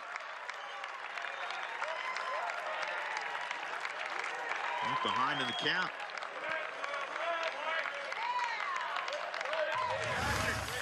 Oh, 2 pitch. Slider down and in. And that's a thank you from Kivlahan. It's amazing. I mean, 2-strike approach for a hitter.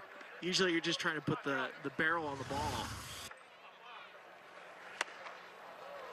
It's another good example of why you don't have to overswing. When you square it up, it'll go.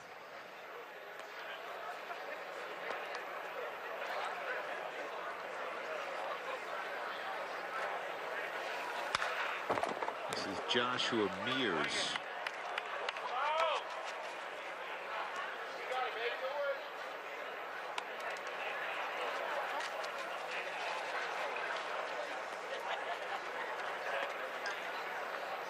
Well, due to the pandemic, you're talking about, playing 5 innings, now 7 innings. And tomorrow will be 9 innings, but trying to get everybody in.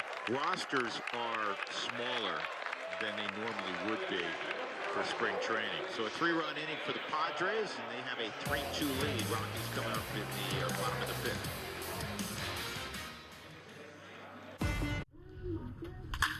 Oh boy, that's nice. So you're on the shoe game early. Told you. Not everybody can pull those off either.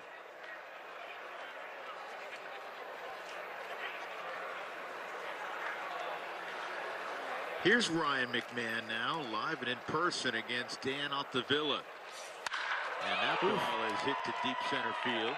And it is going to tie up the ball game. Back-to-back days with a home run by Ryan McMahon. And that one has my attention for several reasons. What do we talk about so frequently with McMahon in the past with good fastballs? He was tardy on it. This is a high fastball driven basically to the left of the batter's eye. This ball's crushed. And for Ryan, usually it's been down and in, those little cement mixer sliders where he can catch up to. This is a good fastball above the belt and driven opposite field. Doesn't that get your attention right away? Listen, great result. You always want to see the ball over the fence, especially with a guy like Ryan McMahon, who can do it. He's done it, in the season 24 times already. He's got 30-plus home run ability. But the fastball that had a little extra giddy up on, had his swing sometimes was a little bit long and getting the barrel there. And Spilly, that ball was mashed on a guy who throws hard. And a ball, as you described, up in the zone. That was great to see. It is good to see. For Ryan, he's, to your point about the swing getting long, it was part of his setup. It's how his hands were stationed. And now, this is years of hard work with various hitting instructors and coaches within the Rockies organization to shorten it up. Slider fouled off by Story. Trevor, a strikeout and a ground ball to short this afternoon.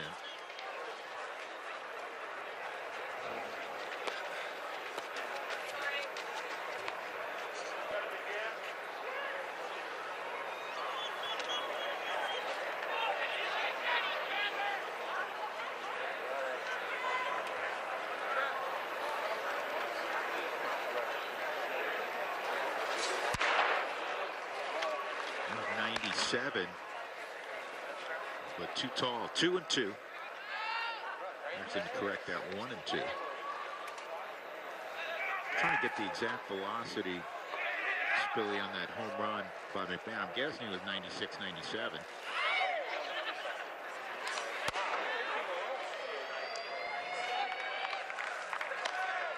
Well, it's spring training for the box score team.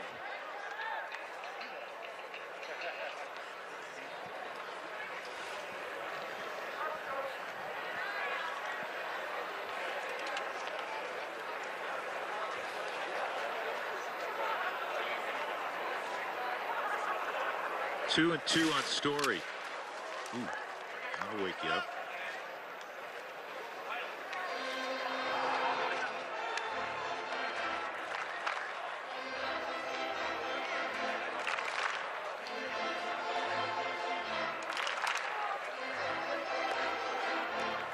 Never asked you. The traditional brown, you know, the going way back. What do you got on that? Tony Gwynn made it look good. There's some good 80s Padres team. I like Steve Garvey and Brown. Ooh, that was loud off the bat, but it was lined right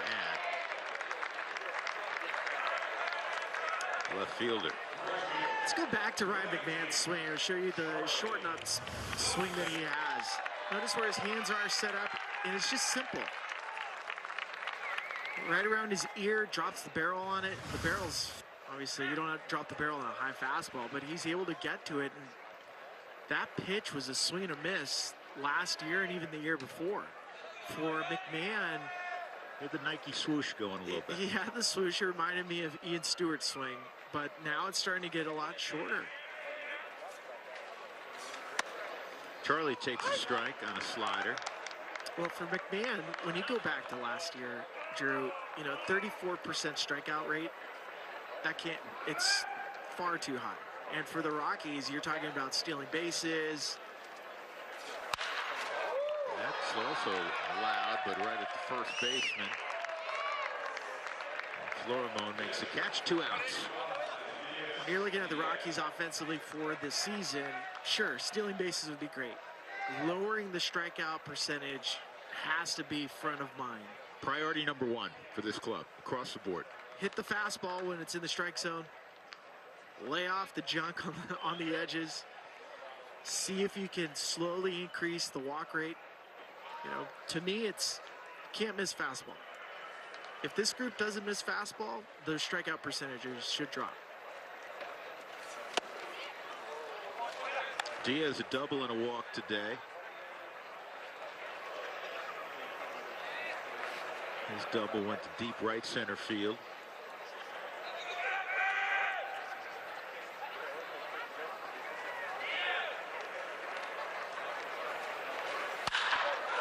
And this ball is in the air to shallow center field. Going out is the second baseman C.J. Abrams to make the catch. In the inning, the Rockies get a long ball from Rymack to tie it up at 3 as we go to the 6th. Winning just 7 this afternoon.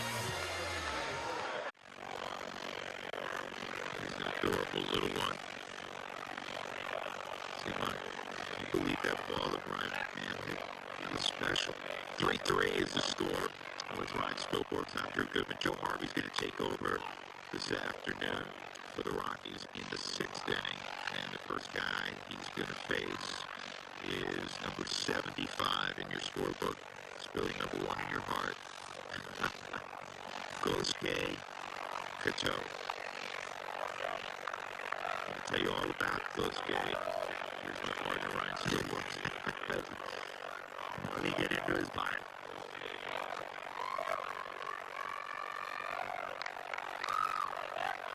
We had a chance to see Joe Harvey. That's the man I can talk about.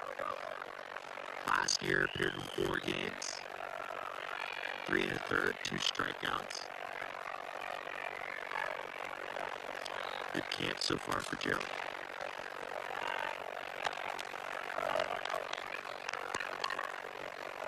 Originally a 19th round pick by the Yankees back in 2014.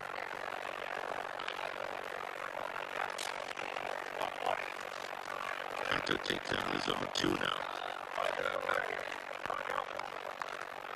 So if you're just joining us, the Padres did not bring over a gentleman by the name of Tatis, Machado, Hosmer, Myers, or Trent Grisham.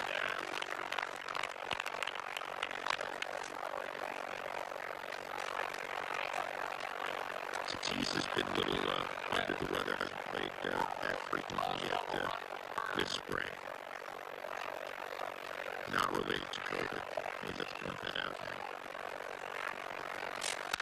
He did, wouldn't you know it, split. You see where the first time they loaded the base, remember it became slammed Diego last year. They set a major league record in Grand Slam in 4 straight games, and then 5 out of 6 games.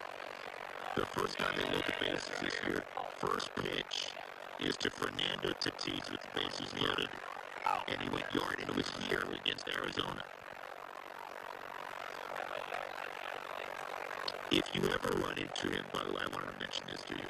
If you run into Tatis, who has a wonderful personality and is becoming, as he should be, one of the faces he's good for the game. baseball. He's great for the game. He's good for the game. He's great for the game.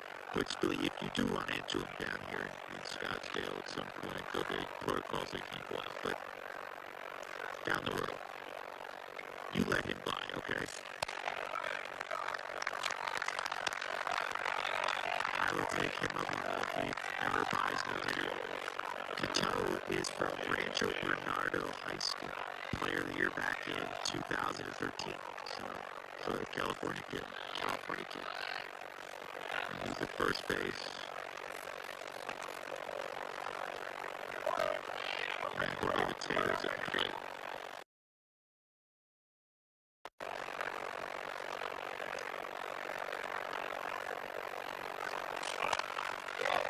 He's in the box.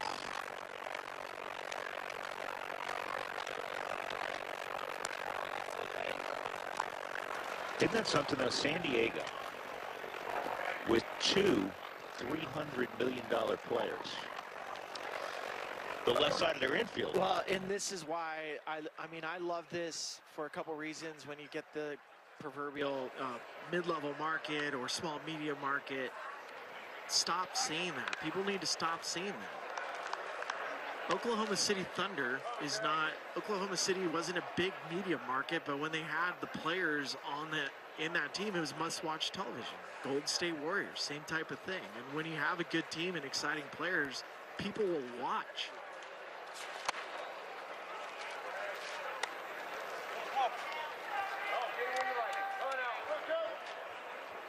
I mean, from a player standpoint, when you have 2 $300 million players on one team, that's a good sign for the health of the sport. That's not to mention, Hosmer's well paid. Will Myers, is well paid. And then you pick up the salary of Yu Darvish.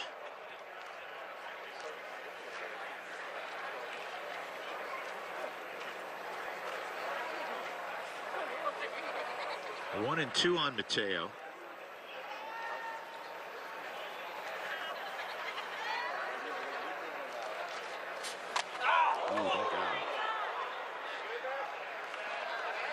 So Mateo will make his way to first base. 2 on, nobody out. C.J. Abrams coming up.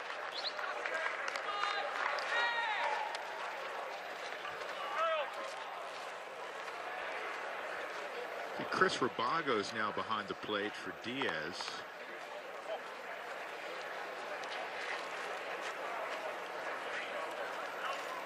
Colton Welker's at third. Welker's had a good spring so far, Spilly. Well, you heard Buddy talk about Welker as well. He said, hey, keep an eye on this kid.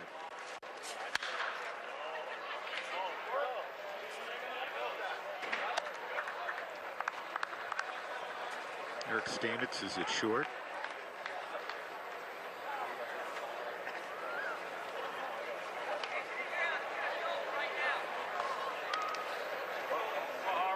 Jamison Hanna, another guy who's had a good spring, came over from Cincinnati in the Hoffman deal, along with Robert Stevenson.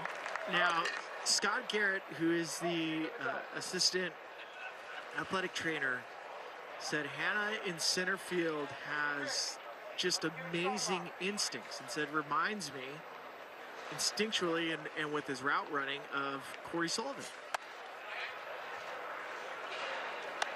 which is very high praise. Jonathan Daza is in center field. Another guy can go get it.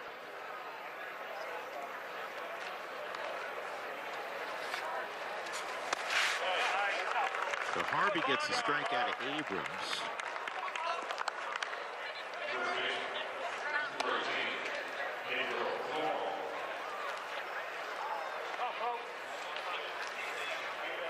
Pedro Florimon.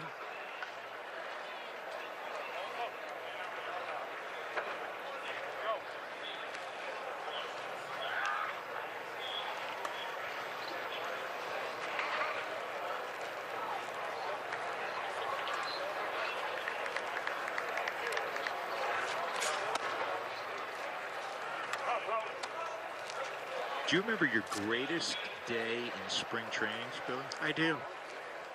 What'd you do? It wasn't what I did. It was one moment. Okay. It was against the Angels in Tempe. Tempe Diablo. And Clint Hurdle's the manager at the time. Were you a big leaguer yet? I was a big leaguer, but I was just kind of making my... It was 2007, maybe 2008. And a fan keeps coming down and yelling at Clint Hurdle to put his best player in the game. And Hurdle, you know, as Hurdle's character always was, who are you talking about? You know, I have my best players. I got a Holiday in left. I got a Hopper in right. And this fan's like, no, put Spielborgs in. And Hurdle starts cracking up and says, Spilly, your uncle's here. I was like, I don't have an uncle in town. I don't have any family members. So it's the 5th inning, and every inning this guy keeps wearing out Hurdle. Put in Spielborgs. Is this the guy from New York who was going for the Spill? No. I'm telling you, this is my greatest spring training moment ever. So I come into the game in the 7th inning. First pitch I see, I swing, I hit a homer. And it isn't, as soon as I hit the ball, that fan's sprinting straight down the stairs and telling Hurdle, I told you, your best player. Did you ever meet the guy? No, I had no idea who that was. If you're watching this broadcast right now, friend from a decade plus ago who was at Tempe Diablo and was begging for Spielborgs to come in the game, and then he hit a homer. Give us a ring. Yeah, Hurdle at the end had tears in his eyes laughing, and Holiday and all these guys were cracking up too because they heard this guy wearing him out for innings. That is you never told me that story. That's a classic. That's my greatest spring training moment ever. That is a heck of a moment. A couple walks, a hit batter, so Joe Harvey's created a small village out there on base. See if he can work you out of it.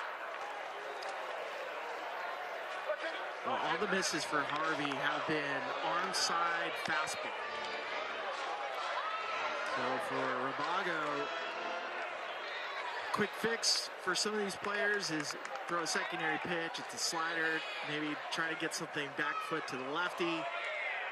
That might get his front shoulder to stay close or his timing to stay better to get that fastball in the outside portion.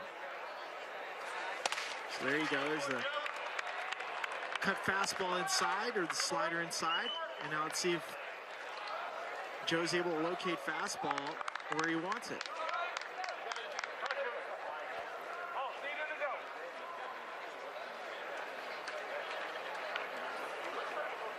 Tucupita Marcano is the hitter.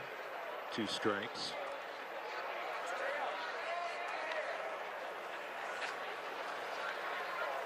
That is such a Spilly story. Some random guy.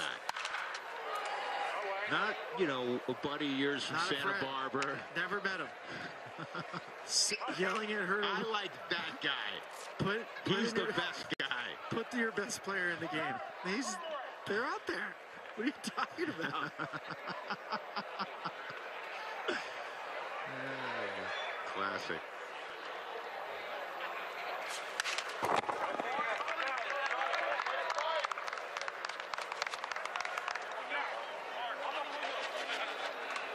That one for me, that's right up there with the guy, and you know, when you were trying to defend health in Queens. Yeah.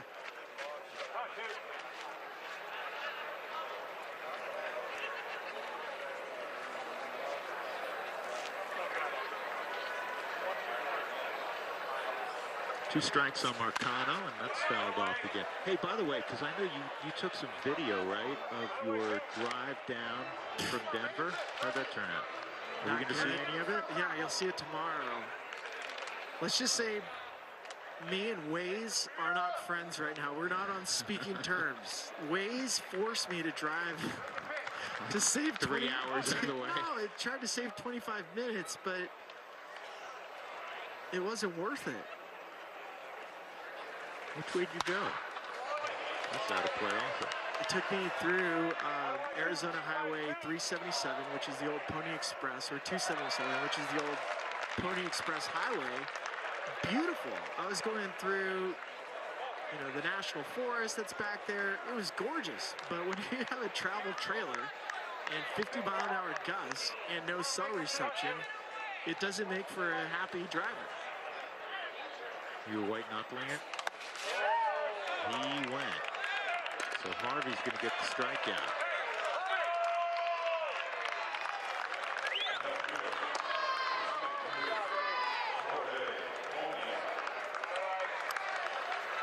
Stream every out-of-market regular season game live or on demand if you have reception with MLB.com TV, online, or on your favorite supported devices, as well as select spring training games, blackouts, and other restrictions apply. Visit MLB.tv for details. Jorge Oña is the hitter. And ground ball to short. Stamets makes the play, and Joe Harvey works out of that jam. So it remains 3-3 as we go to the bottom of the 6th inning. And a day where we'll see 7 innings. Bird is scheduled to lead it off. Game. It's tied at 3, Padres and the Rocks. There's Greg Bird. He's going to get his third AB. Greg Bird, you should know, went to Grandview High School. We talked about him earlier in the game. Jenny had a Zoom call with him, and he was talking about his call-up when he was with the Yankees, and it was in August of 2015. So I went and I looked at some of the numbers. When did he get his first hit? Well, he came up in Cleveland, guys. 2 days later, he's in Toronto, gets his first hit in the bigs. And there's the Colorado connection off of LaTroy Hawkins, through the hole at shortstop, past Troy Tulowitzki, because they had been traded to the Jays, a couple of weeks earlier at the end of July in 2015. That's an interesting one. And if there was one person to figure that out, it would be you. That's awesome, Mark. I heard him say that he got called up in Cleveland, and he even said that in his first AB in the bigs, Chase Headley, another Colorado guy, batted ahead of him, right ahead of him in the order, in the Yanks order. That's something. Greg Bird hits a high fly ball to left. Onu's underneath it. And he makes a catch. So Bird retired by Reese Kinnear, who's now in the ball game for the Padres.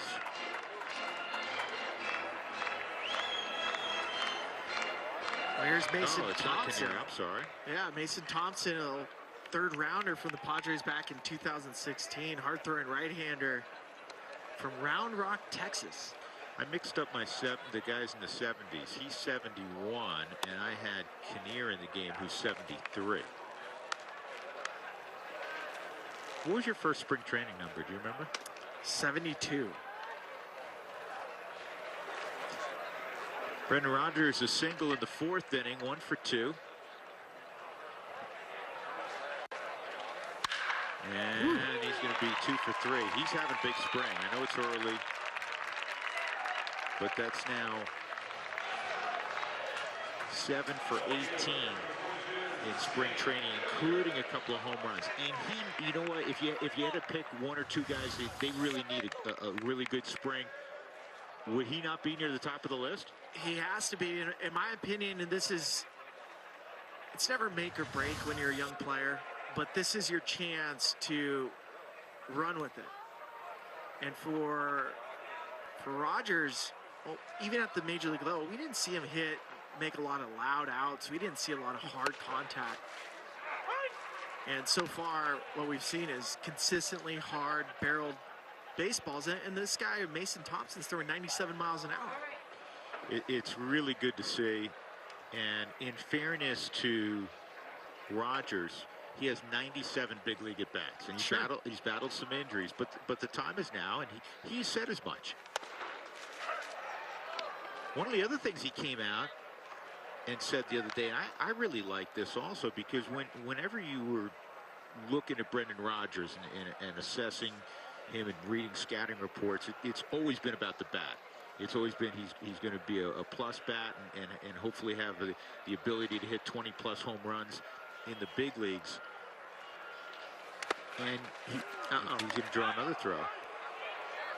And one of the things that's not mentioned near the top of the scouting report is speed. Not that he's slow, but it was never, it's just, an average runner.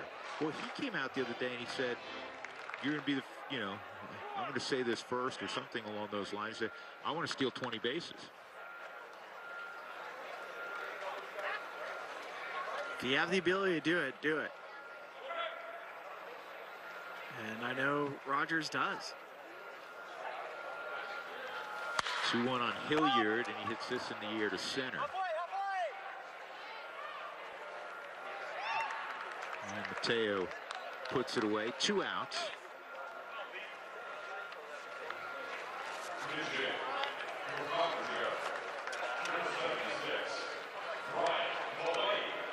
Ryan Valade is going to pinch hit here for Connor Joe.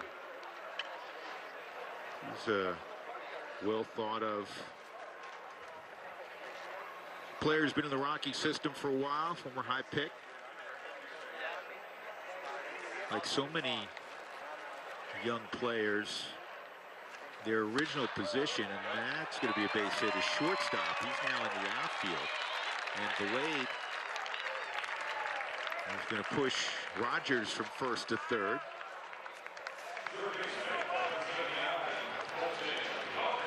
I'm impressed for any of these hitters right now that lost a season last year due to the pandemic, because these at-bats, you're talking about instructional league at-bats. I mean, it's an entire year gone that you're facing a pitching machine, or you're just constantly doing soft toss. So here's Colton Welker.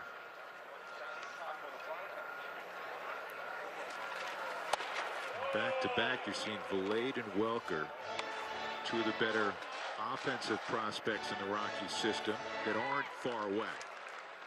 And what I mean by that is, there's prospects who are, going to play in the lower levels of the minor leagues that may be well thought of, but you're not going to see them if all goes well for a few years. But in the case of a Welker and a Valade, they can help in the near term potentially. Well, Colton Welker was at the secondary camp last year, so he had, unlike Ryan Valade, Welker was given those extra bats when they were playing at Metro State. So you're not talking about stunting the growth of a ball player during times where it's really important. You want to try to get 450 to 500 at bats a year when you're a young player, whether that's winter ball or minor league baseball. He's a career .313 minor league hitter.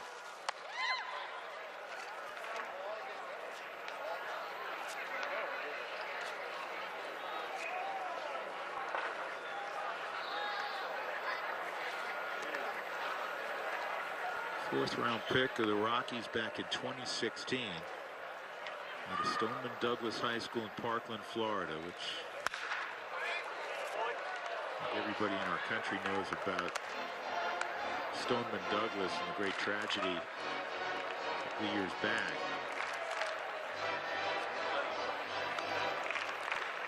Welker was committed to go to the University of Miami, but signed with Colorado. Stoneman Douglas, his senior year, not only won the prestigious Florida State title, but they were #1 in the country, and he just hit one out. 3-run home run for Colton Welker on cue to give the Rockies a 6-3 lead.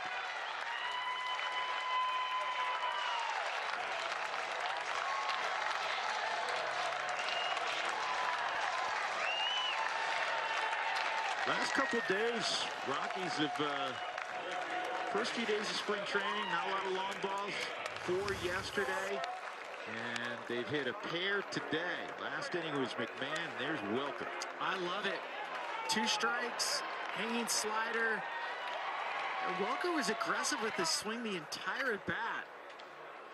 I love the balance. I love the leg kick. Good follow through. Nice at bat.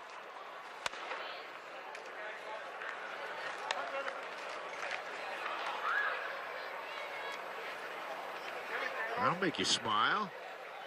You better.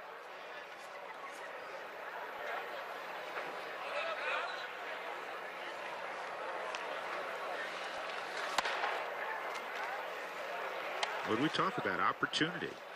And it may not be on April 1st, but every manager utters the same thing to the media on March 31st, and that is, hey, here's the it used to be 25. Now here's the 26-man roster we're going to break camp with, but we're going to need 40 plus.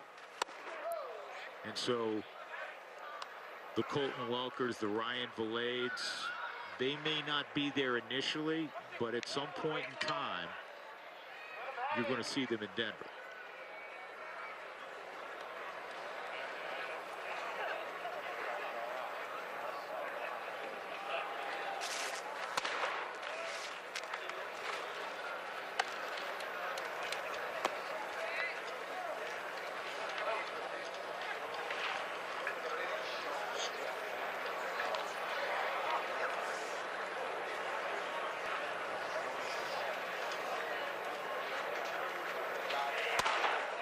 Three and two on Jamison Hanna.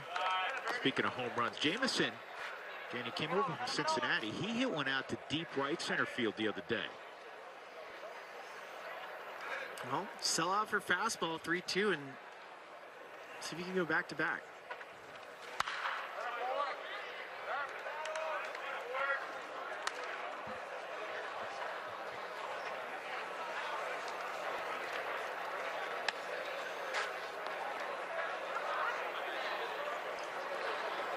There's Vinny. One more salt in the beard, huh? It's experience. It's what he's going to call it. And it chops it foul. That's a lot of experience on his beard.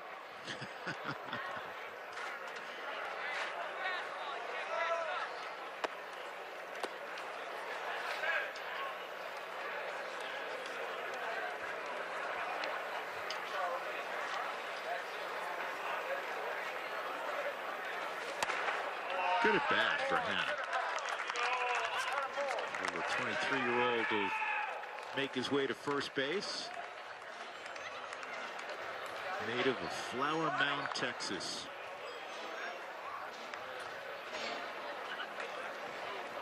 And it'll be time for Jonathan Daza to take his at bat.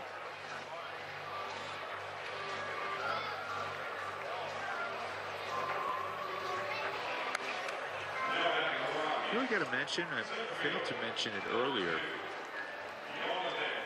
Glenn Hoffman, who is like a fixture. Speaking of statues, they should put a statue at the third base coaching line in San Diego for Glenn Hoffman.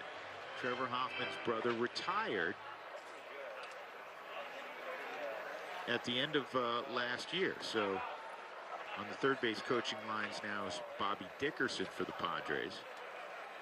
That's going to be strange, though. When the regular season gets going. Daza to right, and it was misread, and it's going to drop. Daza picking up the speed, trying to get to second. Will be in there for a double, and Hanna's going to come around and score. Never stopped running. And Hanna scored all the way from first. Good base running there. Good job by Stu Cole, speaking of third base coaches, to keep him going. And it's going to go as an RBI double for Daza. This ball's hit right off the end of the bat, and it's just a poor read in right field. As soon as he starts going sideways and then has to reshuffle his feet to go forward, that's a miss. And what makes it worse is he compounded that mistake by throwing it to second with the runner on first going. So good job by Stu Cole. That'll end the inning. Spring training rules. It's wild. Rockies up by 4 runs. The big blow of Colton Welker 3-run homer. 1st, opening day, Coors Field, and great news yesterday. The Rockies received a variance to host more than 21,000 fans on April 1st, which is a capacity of better than 42%. Ticket sales will begin on Thursday, March 11th, with the Rockies plan holders receiving first opportunity. And the Rockies that day are going to host, or that weekend, we're going to host over 7,000 folks who've done such a marvelous job over the last year in helping battle the pandemic, on the front lines of the pandemic. Carlos Estevez is going to handle the 7th or 9th inning as it works today. Just playing 7. And Carlos wants a clean inning because in his first outing of the spring it was kind of a rough ride. Yeah, his last outing was an inning, 3 hits, 5 earned runs. Oh, and a magician. That's how you defend your position. You just drop the glove on it. Unless it hit his ankle, which was not good. Well, you remember last year, Spilly, he got hit in the hand. And he didn't say much then, but he was not quite the same.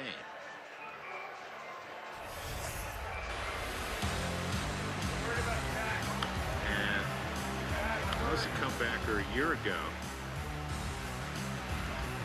And of course, it was a tough year for Carlos and Jairo Diaz, two guys who were really good in 2019. But Carlos in 2019 made more than 70 appearances. Had a really good year. I believe this about so many relievers, that oftentimes with guys that have established themselves, it's a really good year and then maybe a so-so year and then it's a good year again. It's almost a little bit of a roller coaster ride, with the exception, Spilly, of the really elite guys. And if you can depend on a reliever every single year, those guys are very expensive and they last in the game for a long time. I mean, the relieving position, I've told this to you many times, it's not the easiest spot to be in, because so much of it is dependent upon ERAs and all these different stats and figures. It's not fair. It's too small of a sample size. Yeah, there's got to be different, and there are different ways to give value to what those guys do, because if you do have one bad outing, I mean, it could take 2 months to lower an ERA. So looking at an ERA with a guy that you're asking to get, 2 or 3 outs, really unfair. But having said that, I mean, Carlos would be the first guy to step forward and say he's looking forward to 2021 to erase the memory of 2020. Jairo Diaz, the same thing. It's a big arm. It's an intimidating presence, I would think, on the mound. If you're standing 60 feet away, because by the time he lets go of that baseball, I mean, Carlos 6'5" and 260 pounds. When he lets that baseball go, Spilly, what is he, 54 feet away? So Kivlahan draws a walk with 1 out. And Joshua Mears is coming up.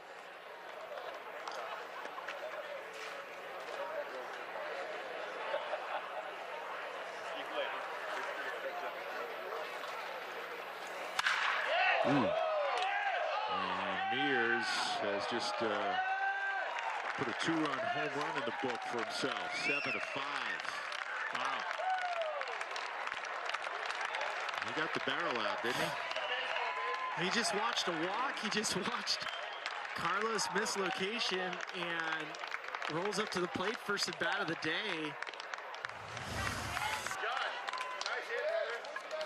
Just crushes it. Nice play by the fan. Wow. That was an aggressive swing.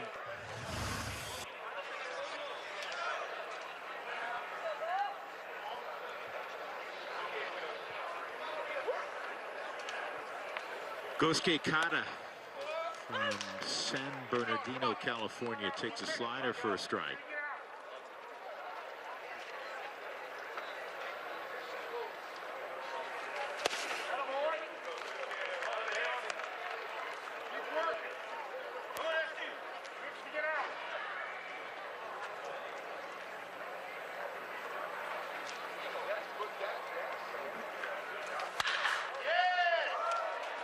And that's a base hit for Carter.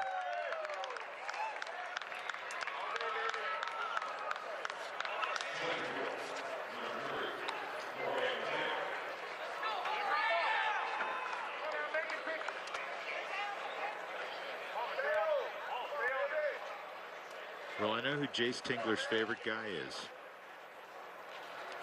Jorge Mateo, because Jorge's going to get his 4th plate appearance of the day.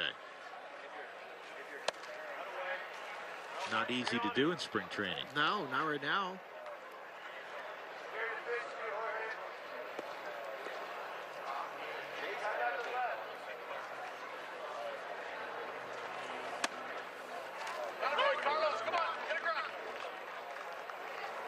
One ball, one strike.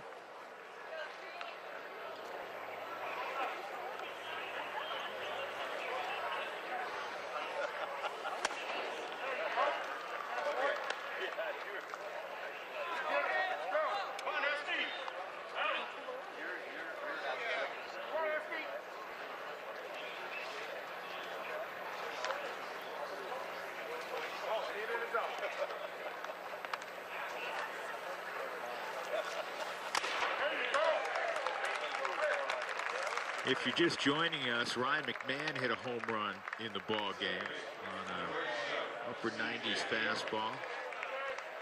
Brendan Rodgers continues to swing the bat well. He had a couple of hits off the bench. Colton Welker, a 3-run home run last inning. Austin Gobber made the start for the Rockies and was most impressive. 3 shutout innings. Struck out 5. And he had the line of the day when we asked him if he played another sport in high school. He said, well, if you're not really serious about football in Florida, you don't play. So I think he was done after Pop Warner.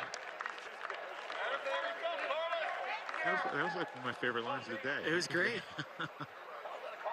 Now, you're right. If you're not into it and you're going out there and you're going to get blasted by somebody that wants to go to Alabama. And that is going to end the afternoon. Does it? Oh, no, you never know. Do the Rockies want to hit? Or does Buddy wave his hand at Jace Tingler? Or... Let's do it bottom of the 7th.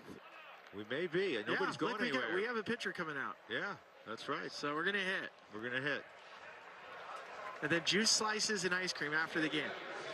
That was like grape soda back in the day. We'll come back. The Rockies, the rarest of moments, up 7-5 in the bottom of the last inning, gets to hit again. Watch as some of the biggest names and Nothing better than spending an afternoon on the berm at Salt River Field at Talking Stick. The Rockies up 7-5. They're going to hit in the bottom of the 7th inning. There's a 7-inning ball game today, as we've explained. But the Padres wanted Reese Kinnear to throw an inning. So he's going to get that opportunity. And for the Rockies, Chris Rabago came in for Elias Diaz behind the plate, gets his first at bat.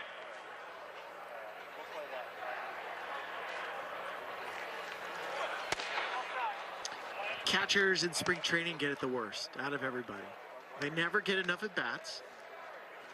They're constantly catching pens, arms. There's ball in the dirt drills that they have to be a part of.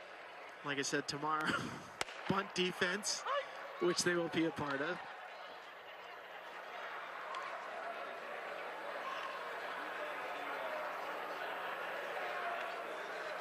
They can get a glove broken in pretty quickly with all the pens they catch.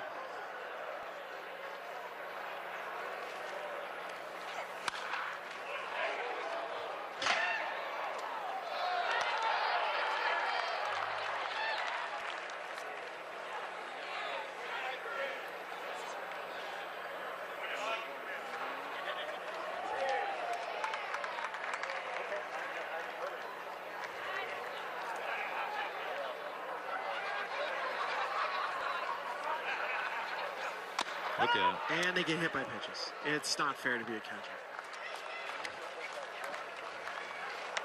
Got him on the elbow protection. So here's Stamets coming up. Eric's been in the ball game last couple innings at shortstop.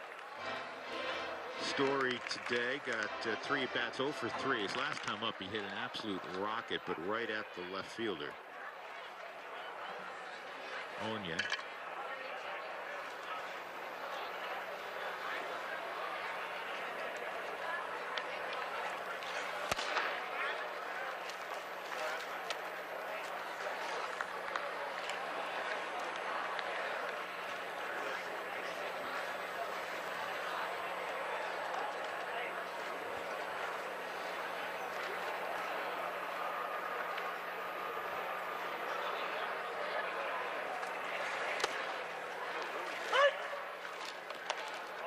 Alan Trejo's on deck.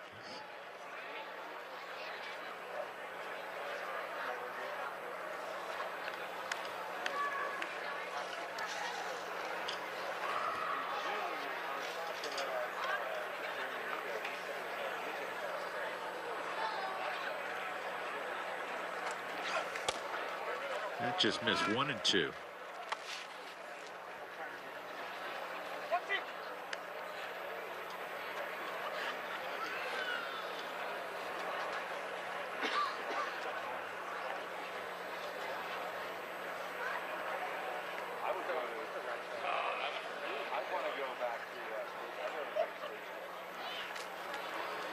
For Stamets, it's made an opening day roster with the Minnesota Twins back in 2019.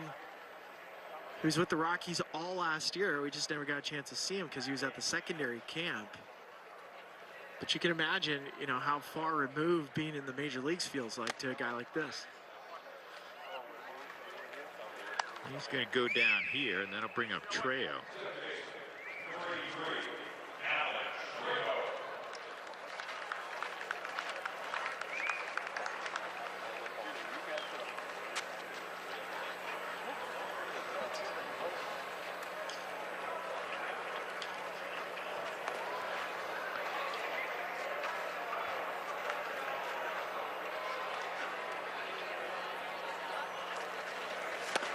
Trejo was at the alternate side as well last year. He's opened some eyes in his time in the Rockies organization.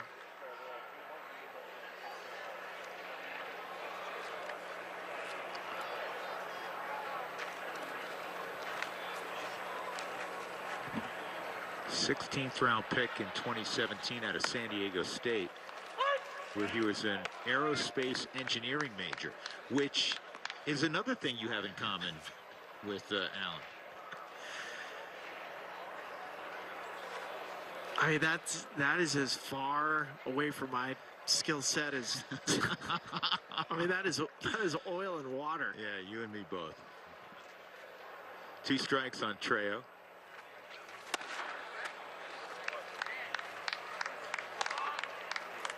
Two outs. Brett Boswell is going to get his initial turn also. This is a guy that, when he was drafted, was a second baseman. He was moved to center field, and I know this is a term that's thrown around a lot, probably too frequently, but this guy's a gamer. When you watch him, we've seen him the last couple of springs, Spilly. He can play. He can swing it.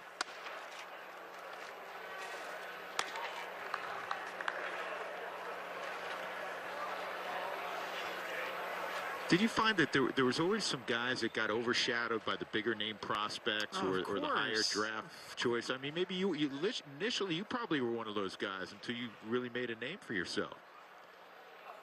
Yeah, you get offended when somebody else gets all the praise. Why do you think your skill set's just as good, if not better? I mean, you want to create an atmosphere, in my opinion, for an organization where once you get drafted, you're in the player pool. I could care less if you're a first rounder or a 30th rounder. I just look at you based on merit and result. I mean, do you work hard? Are you coachable? Are you a good teammate? how good can you play? He had 417 last spring. And then he was at the alternate site.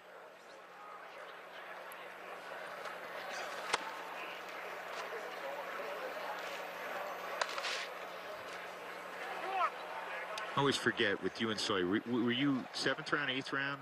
I was a 7th rounder.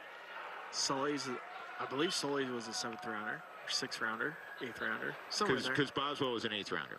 Yeah.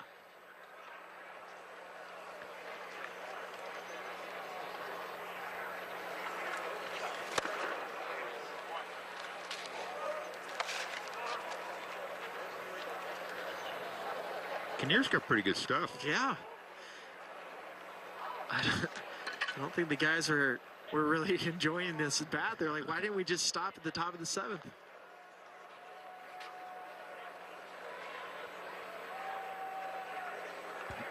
Robago at first with 2 outs. Rockies up 7-5.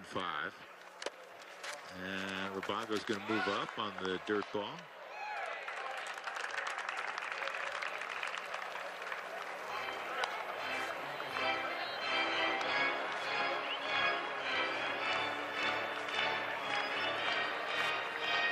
We'll be on the air again tomorrow with the Cubs making their way over from Mesa/Tempe. Their facilities right on the border.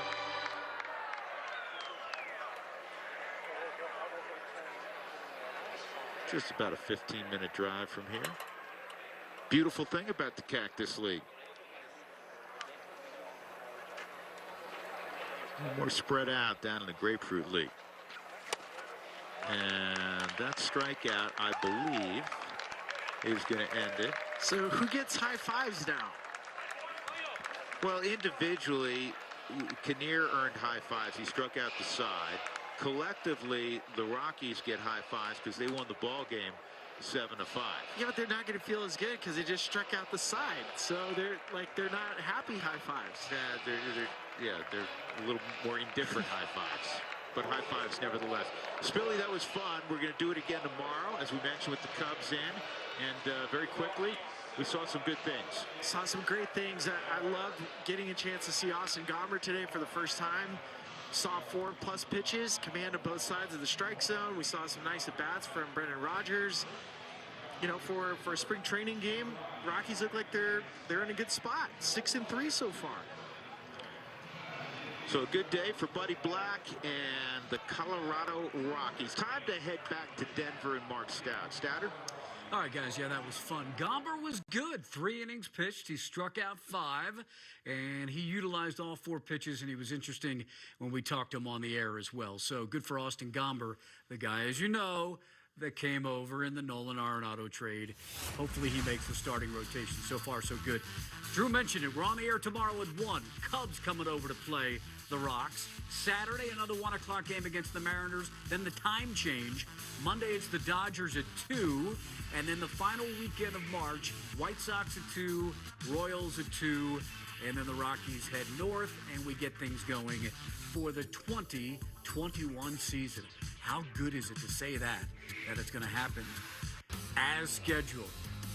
Beautiful day at Salt River Fields at Talking Stick. Ryan McMahon had a massive home run that he crushed. Welker hit one out, a 3-run shot. He goes all over that, and the Rockies win it today over the Padres. Again, we're on tomorrow at 1 for the Cubs and the Rocks from the Cactus League.